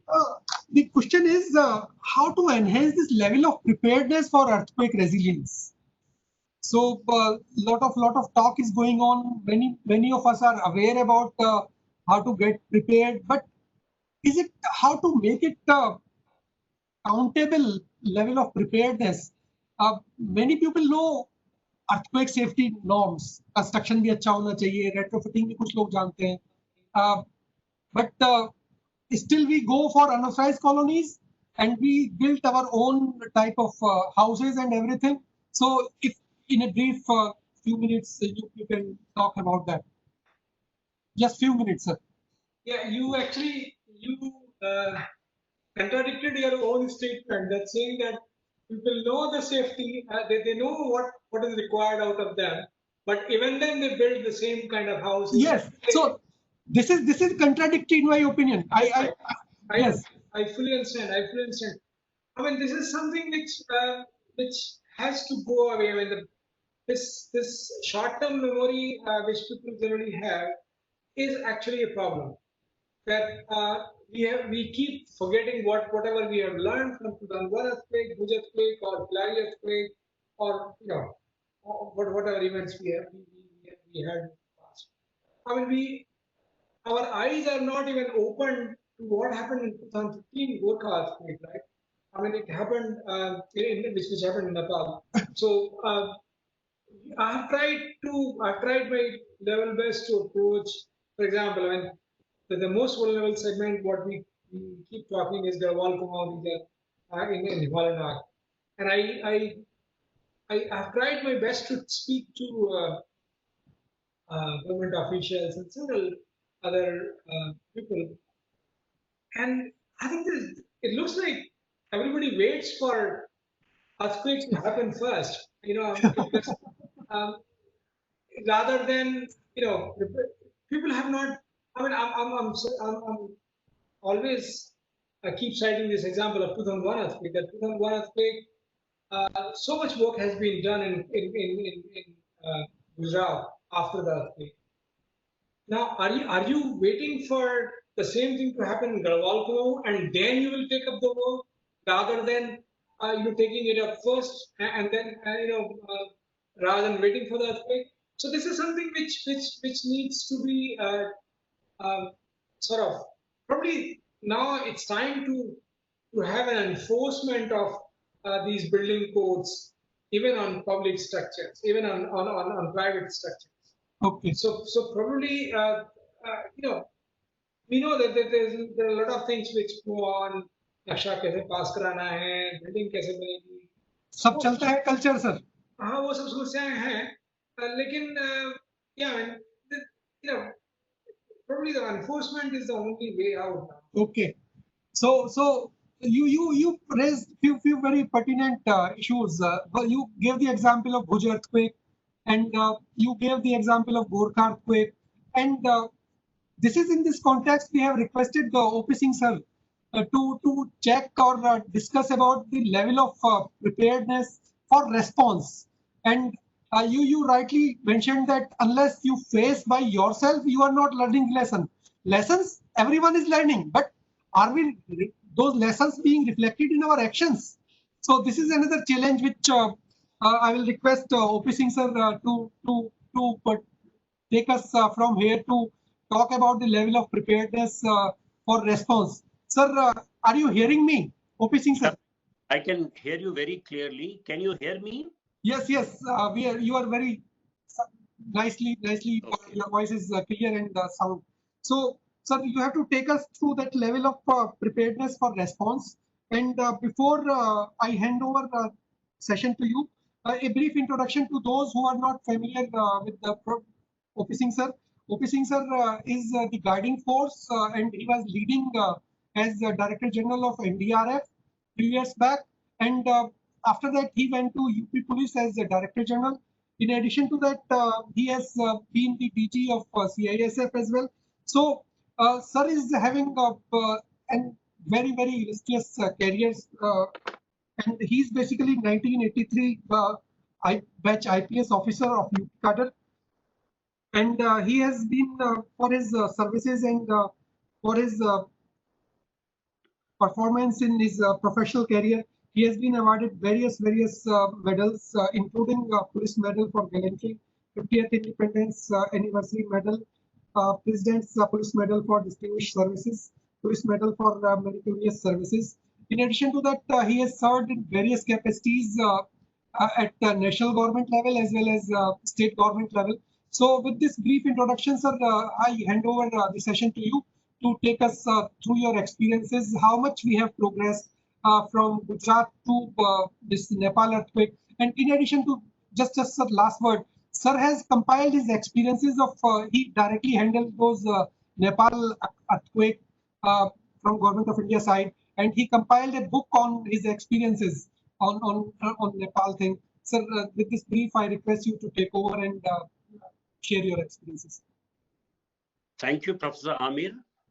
Thank you, NIDM, for having organized such a productive, very professional session on earthquake and disaster resilience, and all eminent speakers like Professor Ravi Sinha, Professor Mukherjee, Professor Ganavati, all these people were there. So it was really nice listening to all these eminent people and talking about disaster resilience in a big way. Professor Ravi Sinha spoke about urban cities, and in fact, the topic today is of urban context. So I would like to believe that cities are very, very important, no doubt about it. And right now, in midst of COVID-19, perhaps Indian cities, which are home to 461 million people and generating almost 63% of India's GDP, they are at the front line of pandemic also. And that is why the COVID-19 is our chance to reset and to recreate a fairer, stronger, safer, and cleaner country. And in so perhaps we can build resilience to future pandemics as well, and to other risks, the risks that we already discussed about a couple of minutes back, like climate change or extreme flood events or even ecosystem destructions and all that. India has almost 152 to 216 million people living in dense informal housing or slums. And at the same time, the spread of COVID, imagine, would have been much worse if we had faced it prior to 2014, when over 60% of our population used to defecate in the open and when hand washing was not pushed through active communications. So these are the critical areas where we have to think and we have to ponder about it. Now, coming back to preparedness, this is a process of turning awareness of the natural or man-made disasters faced by any community into actions that perhaps improve its capability to respond to disasters. And current disasters, such as floods in different parts of our country, that illustrate the destructive potential of natural hazards as well as the long-term societal disruptions about which almost all the speakers spoke about. And it is felt well beyond the boundaries of the communities that are directly affected. Therefore, the onset of such natural disasters can be sudden, no doubt about it. The response becomes very, very crucial and very, very critical. And when you talk of response, perhaps you have to keep in mind that whether you talk of tsunamis of 2004, Nepal earthquake of 2015, or you talk of floods in different parts of the country, or Uttarakhand disasters of 2013, they all mobilized our humanitarian responses. They were all very different crises, but they all shared one common feature, and that was that each one of them highlighted the critical yet often unstructured role of emergency response team, which is very important. And disaster response is rapidly evolving. The kind of disaster response or the kind of canvas we had a couple of years back, that is undergoing a tremendous change. And that is why it is my personal belief that when we talk of disaster resilience, it's not a personal choice. We cannot afford to ignore it. What we have to do is that it's a collective imperative, and that is why we have to keep on thinking about disaster resilience time and again. Now, coming to disaster response, it is a science that involves planning, that involves a skill building, that involves exercising, that involves crisis communications, logistics, capacity building, and our ability to scale up or also shrink our resources depending on the nature and magnitude of the crisis. And that is why it involves networking and coordination of various stakeholders, be it the community at the first level or at the local level, be it the government level, local government or the state government, private sectors, public health and hospitals, whether you talk of the law enforcement agencies, fire NGOs, or specialized forces like NDRF. You talk of army, you talk of paramilitary forces, but the most possibly single dedicated force is NDRF, which contribute directly or indirectly to response and relief work. Friends, before I go to preparedness aspect of response and narrate my experiences and initiatives, let me enlarge the scope of my presentations, though it is an oral presentations, on response framework, which has a bearing on the aspects of preparedness. The basic premise of any response is that the disasters are generally handled at the lowest jurisdictional level. The community is the first responder, and major disasters require a coordinated response across agencies and jurisdictions, political boundaries, sectors of society and organizations, but ultimately it is the community which has to respond immediately. And when you talk of community being the first responder, I probably try to define certain principles which perhaps go to make the response framework. The first and foremost is the engaged partnership, which includes shared preparedness. You have a preparedness amongst all the stakeholders. You have the tiered response. The response has to be at different levels. The incidents must be managed at local level as far as possible, but help can also be taken from outside. And third most important parameter should be that scalable operational capacities. In fact, as the disasters vary in size, scope, and complexity based on so many scales, the response has to be able to expand its number of resources and speed also to meet those requirements. A very important thing which comes in the realm of disaster response is unified command. We have been talking for the last couple of years, we have been talking about incident command system, which in Indian terminology we have converted into Indian response system. This is also being taught in various institutions, and we are trying to popularize it, we are trying to adopt it, and we are trying to institutionalize it. That is also one of the areas where the disaster response has to meet its requirement. And last but not the least is the readiness to act. Balancing the need to act with risks and hazards to the first responder is very, very essential. Therefore, while you go for the response, you have to establish your immediate priorities of public safety. You have to go for property. You think of property with ready communications plans, public information system, and so on and so forth. These are all areas where you have to go for the immediate response. Now, looking back at response strategy, perhaps the three most important pillars of effective response is how to prepare the response, how to respond itself, and how to recover. Perhaps the doctrine of tiered response emphasizes the response to incidents should be handled at the local level, which I said in the beginning. And therefore, responses need to be flexible, these responses need to be scalable and adaptable. These three qualities are important for a variety of reasons. Perhaps response operations must be flexible enough to cope with emergencies. Disasters are always dynamic. They keep unfolding, and new problems keep emerging. Say, for example, earthquakes can also give rise to tsunamis, landslides, hazardous materials releases, and even the nuclear plant, as we saw in the case of Japan earthquake in 2011. Flooding also spread so many hazardous materials.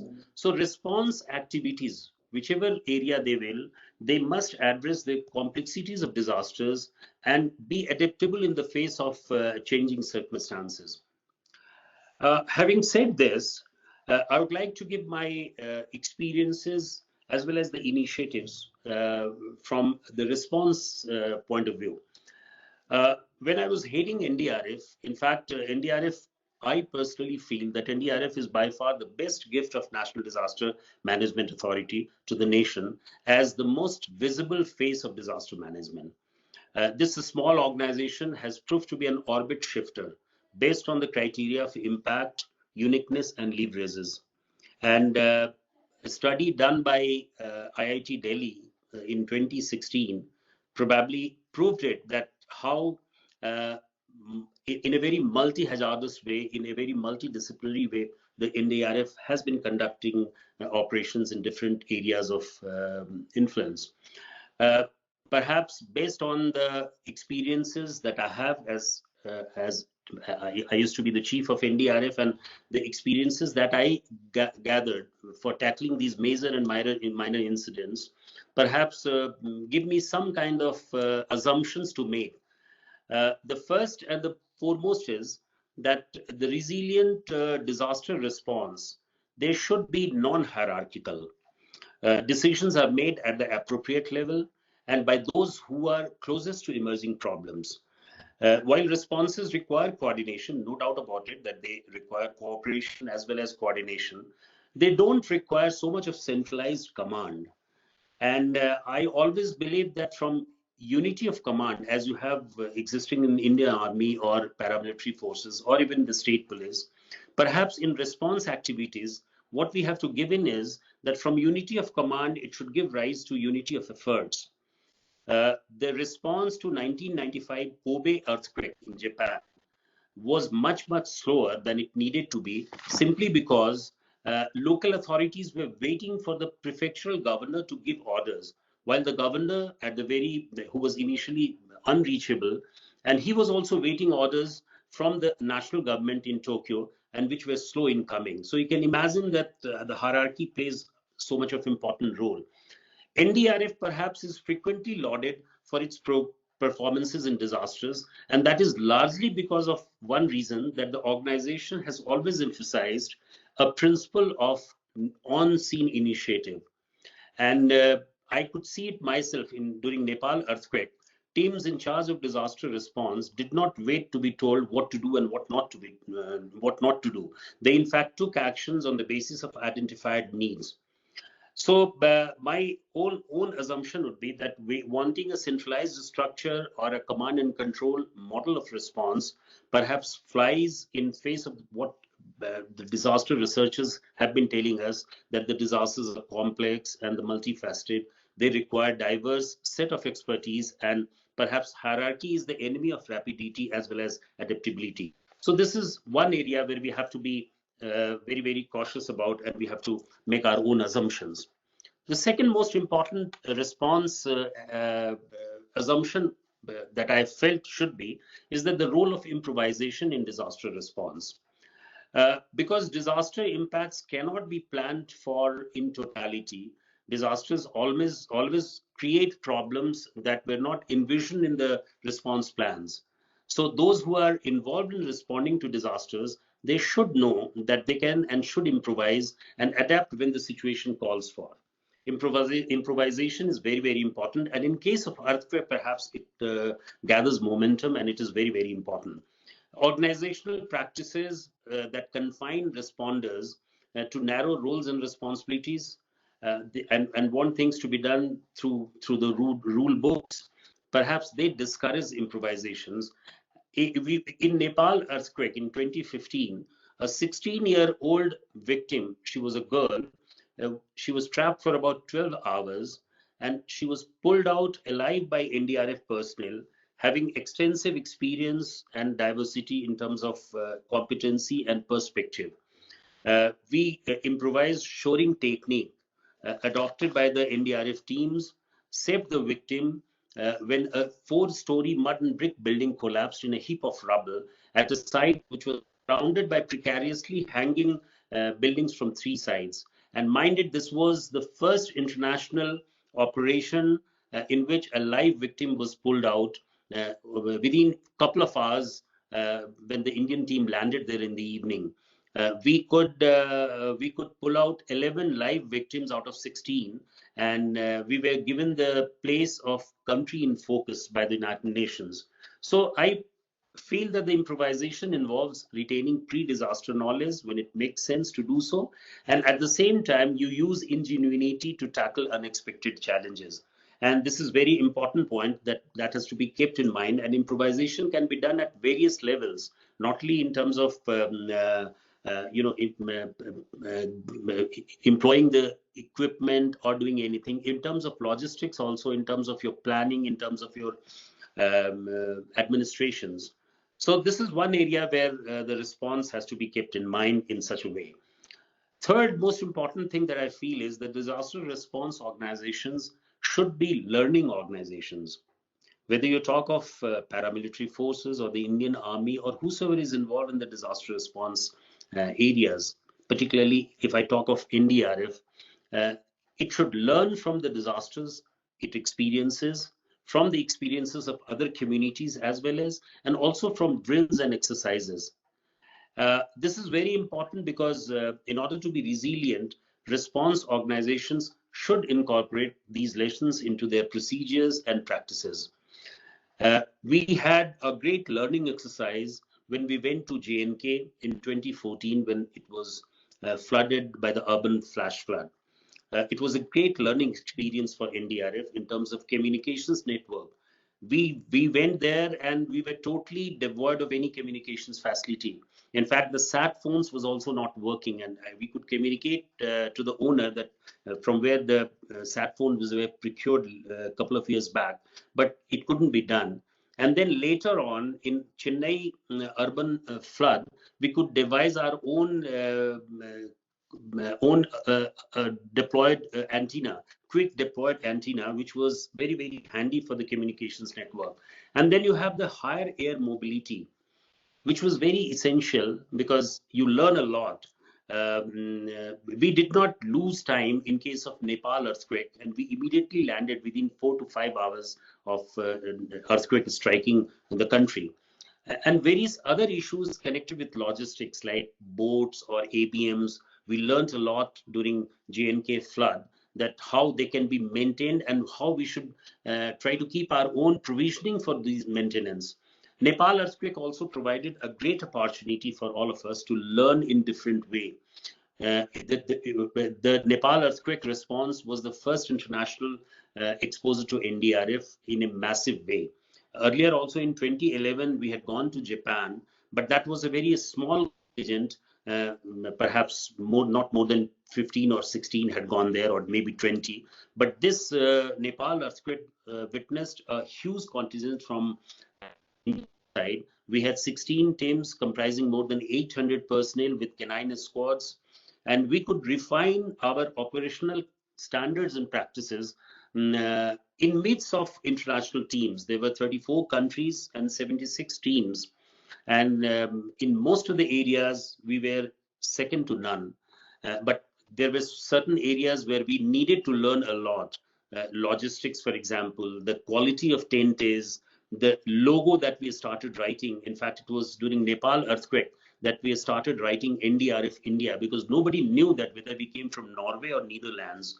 So we realized that this is a great learning opportunity, that in midst of so many international teams, perhaps we can refine and we can introduce some innovative things. So this is one of the important things that we must learn, that in this response arena requires updating of informations, trying to have a very dynamic sense of database and updating your data on real-time basis, and trying to learn a lot through innovations, through improvisations, through so many things.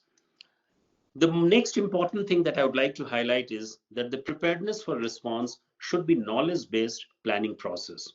It is important that as it increases the chances that the community will be able to respond effectively. Perhaps related with this is that preparedness should also take care of outside the box thinking. Sometimes what happens is that some impacts that have been envisioned, perhaps they do not materialize, but other unanticipated impacts occur. You are trying to deal with one particular area, but that doesn't matter. And what happens is that ultimately the other unanticipated impacts occur. We also are forced to think that do entities that are planning to respond have significant blind spots or not. For example, in 2011, in Tokyo, in Japan earthquake, Tokyo Power Company, which owned and operated the Fukushima nuclear plants, had been informed well in advance that the plants could be disabled by a very large tsunami, but did not take steps to enact counter measures. All the professors have been talking about disaster resilience and mapping of the area. We do not know why the Chennai airport was constructed there. In fact, during Chennai flood, when we visited Chennai, the team visited, and I was also there. When we visited there, we saw the entire airport being flooded, not only being flooded, but in fact, it was looking like a river. And there were not less than 10 to 15 aircrafts which were floating in the tarmac. They were floating inside the airport. And one of the aircrafts was totally banged with the boundary wall and perhaps got damaged. So this was the scenario, the construction planning of airport being in the low-lying areas where the floods can come and perhaps submerge the entire things. In the absence of these kinds of blind spots, perhaps the catastrophic losses that resulted might have been averted. The strategic intervention and initiatives by National Disaster Response Force in empowering the community as a first responder is perhaps an important agenda of NDRF functional parameter. And when we talk of preparing and when we talk of response activities, I would like to tell the audience here that since 2005, NDRF has trained and sensitized nearly 60 lakhs of people in community awareness programs, nearly 10 lakhs of students through social safety programs, and carried out nearly 11 lakhs mock exercises as a part of preparedness for response activities. I think this is a huge data for that, which the NDRF has been doing. We always sweated in the peacetime also, giving capacity building exercises, imparting educations and training to various stakeholders and doing it. Effective response is like empowering communities. We need to localize our preparedness and response. And we also need to give affected people greater voices and greater choices. We need to provide the communities with data on risk scenarios. We need to provide the communities with current levels of response capabilities also. And Japan is a shining example where the children are taught about how to detect and react in disaster situations. Perhaps response needs a different kind of treatment altogether because of all the elements of disaster management circle. Whether you talk of preparedness, whether you talk of response, rehabilitations, mitigations, I think response becomes very, very important and crucial. And it's my firm belief that India is going to be a response-oriented country for another 10 to 15 years because all the other elements, they take a lot of time. You have a lot of time to go for mitigations. You have a lot of time to go for reconstructions and rehabilitations. The prevention is also very important, but that takes time and you have to educate the millions of people. Imagine when we have trained and sensitized nearly 60 lakhs of people, but still the main important weakness that this response mechanism has, that all these stakeholders and the people, trained people, haven't been institutionalized. There is no institutionalized arrangement between the response agency and various stakeholders. So that kind of scenario is there because we have a huge population living in our country. So with this, I conclude and I say that knowing is not enough, we must apply. Willing is not enough, we must do. Thank you so much for being a patient, for patiently hearing me. Thank you. Thank you so much, sir, for nicely elaborating the efforts made by NDRF. Not only NDRF, that the future direction also you have shown to the participants and all of us that unless we prepare our community, you can't have an effective response. So this is the thing which we definitely going to build upon all these things. And sir, we are definitely running short of time. There is one question which coming to my mind as well, and participants are also raising the question: how we are prepared for collapse structure such as rescue, and what are the capability of national level for that? So this is related to earthquake, and definitely you are the best person to say something about it. Professor Amir, I must tell you that NDRF has battalions, and each battalion has 18 teams. Each team comprises of people who are experts in various areas. They also go for collapse structures, search and rescue, urban search and rescue call. They go for flood management. They go for CBR in emergencies and all that. We have a very extensive training conducted within the house or and outside also. In fact, in good olden time, we got training from very many institutions, and we tried to develop. And when we were preparing ourselves to go for INSARAG classifications, we got training from SDC, Swiss Development Corporations. They trained our manpower and they trained our canine squad both at Ghaziabad and Orissa. And we practiced, we learned, we trained ourselves as per the international protocols and standards. And that is one reason that, why we are so efficient, not only in tackling disasters of different kinds, but also giving a new dimensions to the response mechanism. I tell you that the NDRF's response is technology-based response. You might have heard in 2016, there was a tunnel operation in Himachal Pradesh, which was done by NDRF. And in that particular operation, 2 people who were trapped for 9 days inside the tunnel, they could be evacuated and pulled out by the NDRF personnel. There have been a number. This was an incredible mission carried out by NDRF.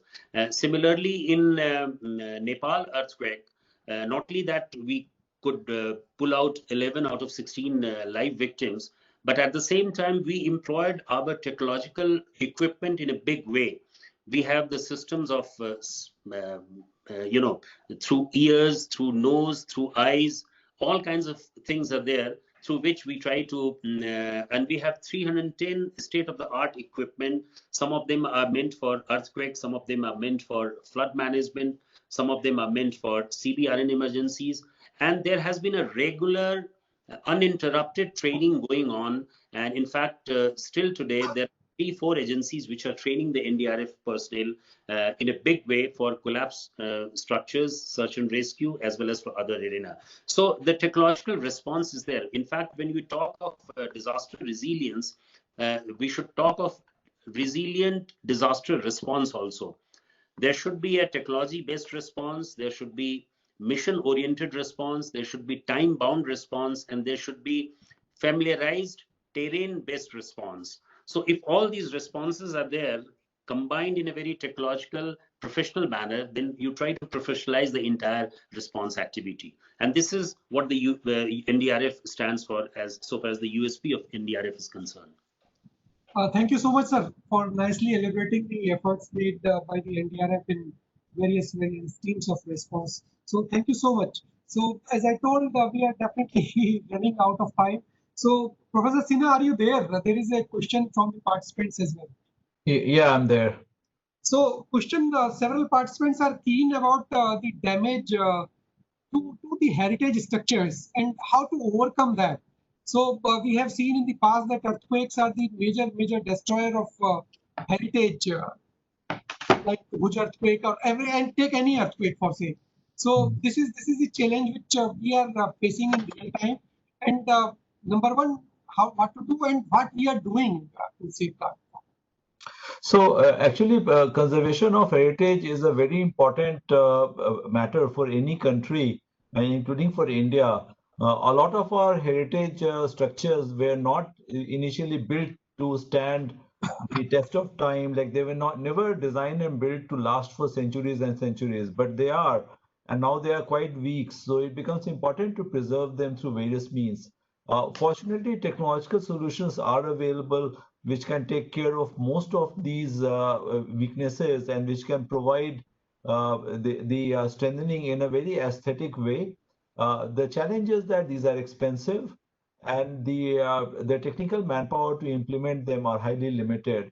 So they have to be done selectively. I agree with the requirement and with the desire to save as much of the heritage as possible against threats like flood and earthquake. And we have the technology and the means to take care of that. But of course, I mean, we have to do selectively because they are very expensive to implement. And so far, if you look at the major national monuments in India, then we do not really see any efforts so far to strengthen them against earthquake. Most of these have been done to the relatively less important monuments, and perhaps it was because they were being used as a confidence building measure in the technology and in our ability to do that. But I think it is time that we need to look into the major national monuments and see what we can do so that they are strengthened against the future earthquakes and other such hazards. And related question is that how costly it's going to be to make say any monument. This is another question from the participant. It's very expensive. It is very expensive. Some of the studies show that the cost may be as if a particular monumental structure had to be reconstructed, then if its cost is a certain amount, strengthening the current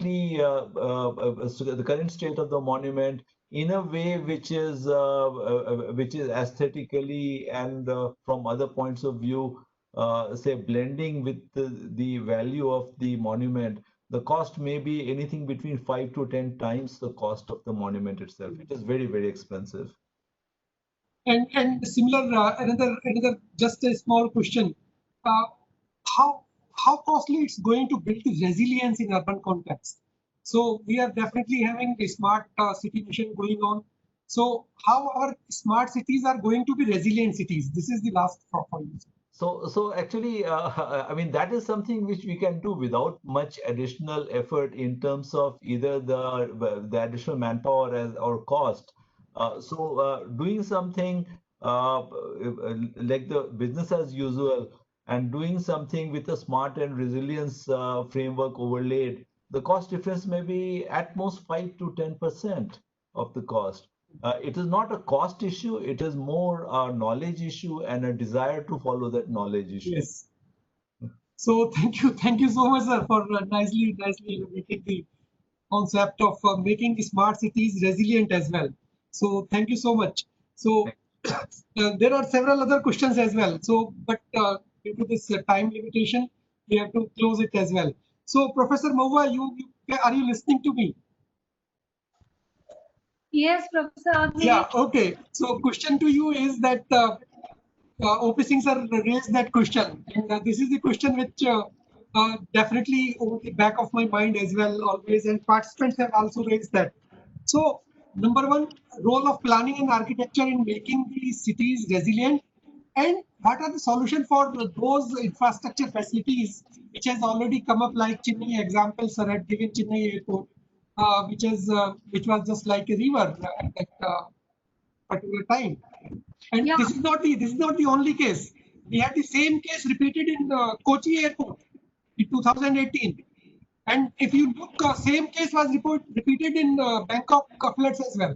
So if we are going, you raised a multiple hazards and multi-hazard approach for making cities resilient.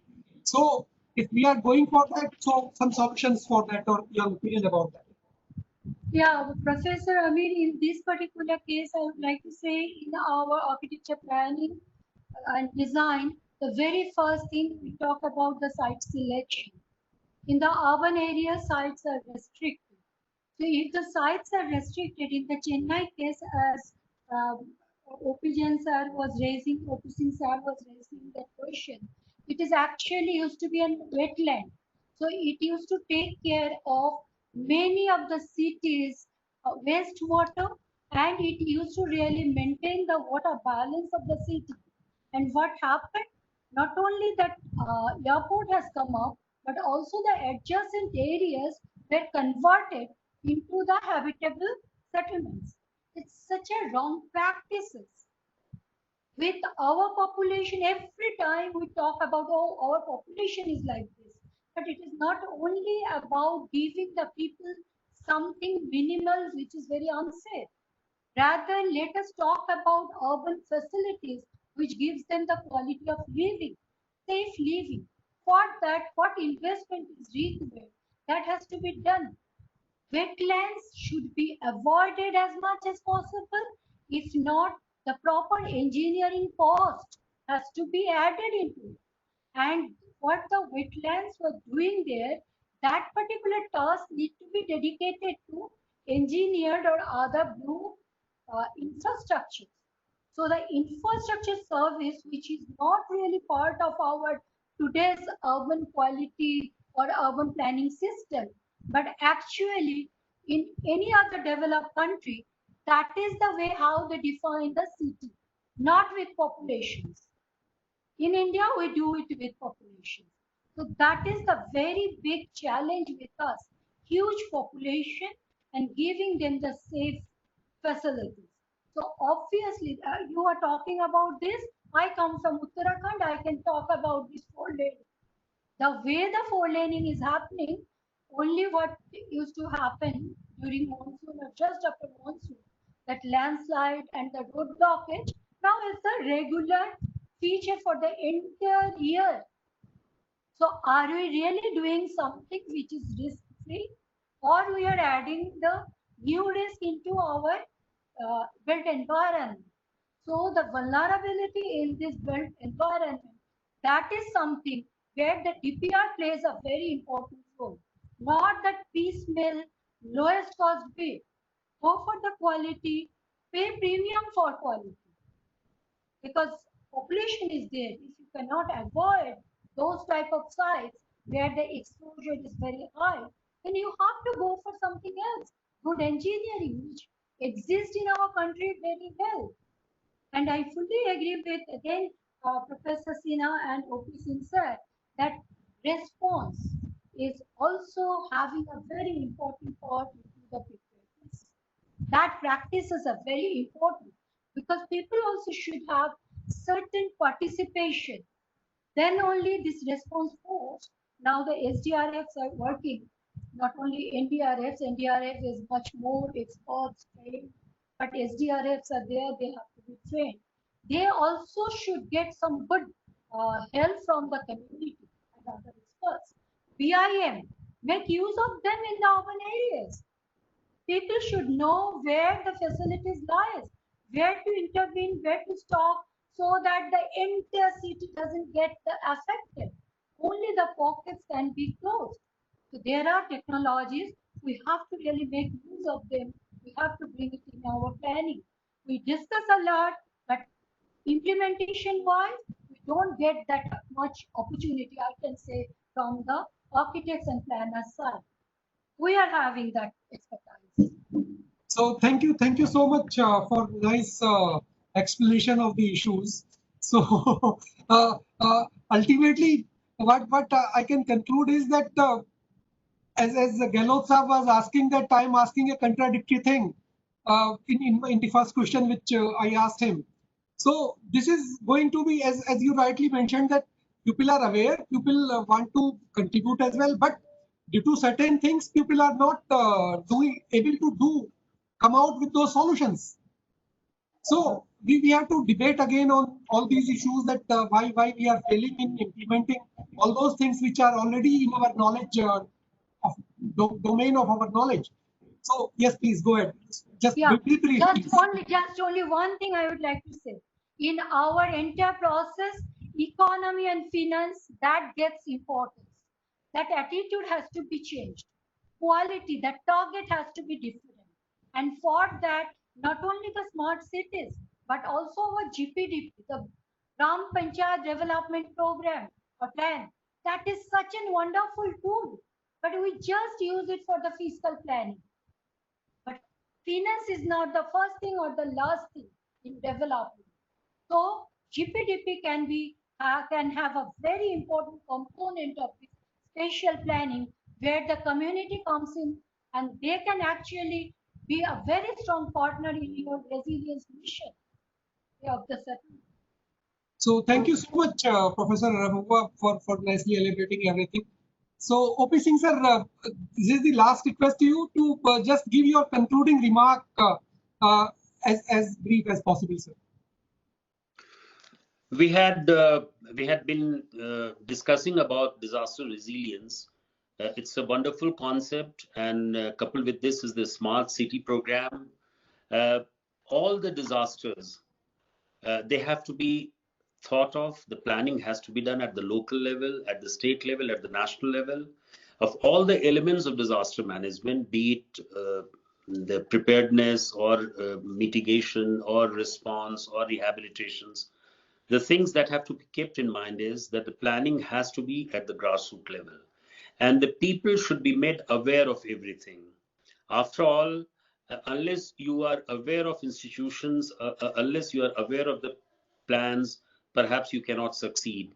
So each and every man has to be aware of that. Each and every man has to be trained, sensitized, made aware of the disaster management plans, policies, and the pitfalls. This is very important. The pitfalls have to be known. What are the strengths? What are the weaknesses of the community? What would be the planning process? What would be the scale of participations? What would be the role of the volunteers? What would be the district management plan process? What would be the role of the civil society or the local actors? All these things have to be kept in mind. And unless the nation is aware of all this, a nation cannot become a resilient nation. So resilience has to be in the mind, in drilling in the mind. It has to be drilled into the mind, as Japan has done it in case of its own population. Similarly, I tell you one thing, there is a very beautiful example of Vietnam. In Vietnam, they have gone in for older people's movement. They not only take care of the older people, rather they are being mainstream in the whole arena, and the younger and younger population is getting inducted in that movement, and they try not only to take care of the older people, but they also try to contribute significantly, because they are the ones who are sitting idle, so they want to contribute. So my whole argument would be that disaster resilience cannot begin unless you do it in your own way, and start from the day, start from your home, start from your community, start from your society, and end up to the nation at large. Thank you. Thank you so much, sir, for very, very nice words and nicely concluding the thing. May I request Professor Ravi Sinha Saab as well to give last brief comments, closing remarks? Okay, so actually, I mean, this is a very, very topical issue. How to look into the urban context of disaster risk management. Already all the speakers have pointed out that this is not business as usual. There are very special features which make an urban area. And because of that, it requires a special handling in various ways. I would just like to highlight two key points which have come up over here in various ways in the discussion today. The first key point is the importance of planning. And the second key point is the importance of innovation or thinking and decision making at the appropriate level. So these have to be important features which has to be embedded in our work culture in order to be able to be more effective with disaster risk management. That's all I would like to say quickly. Thank you so much, sir. Nicely concluded. Gello, sir, are you there? I'm there, but I think the video cannot come because of. It's okay. You want to say a few words as closing remark? I guess OP Singh Saab has summarized this nicely, and I think I have nothing else to add. But I mean, the only thing is that probably our understanding of the process which caused these hazards needs to be upgraded. I mean, you know, that's something that's a scientific issue which needs to be upscaled, which needs to be the network needs to be upscaled. So that's, I mean, from my side, this is the only thing which I can add. Okay. Thank you, sir. And Professor Pobe, last word if you have. Otherwise, we go for closing. Yeah.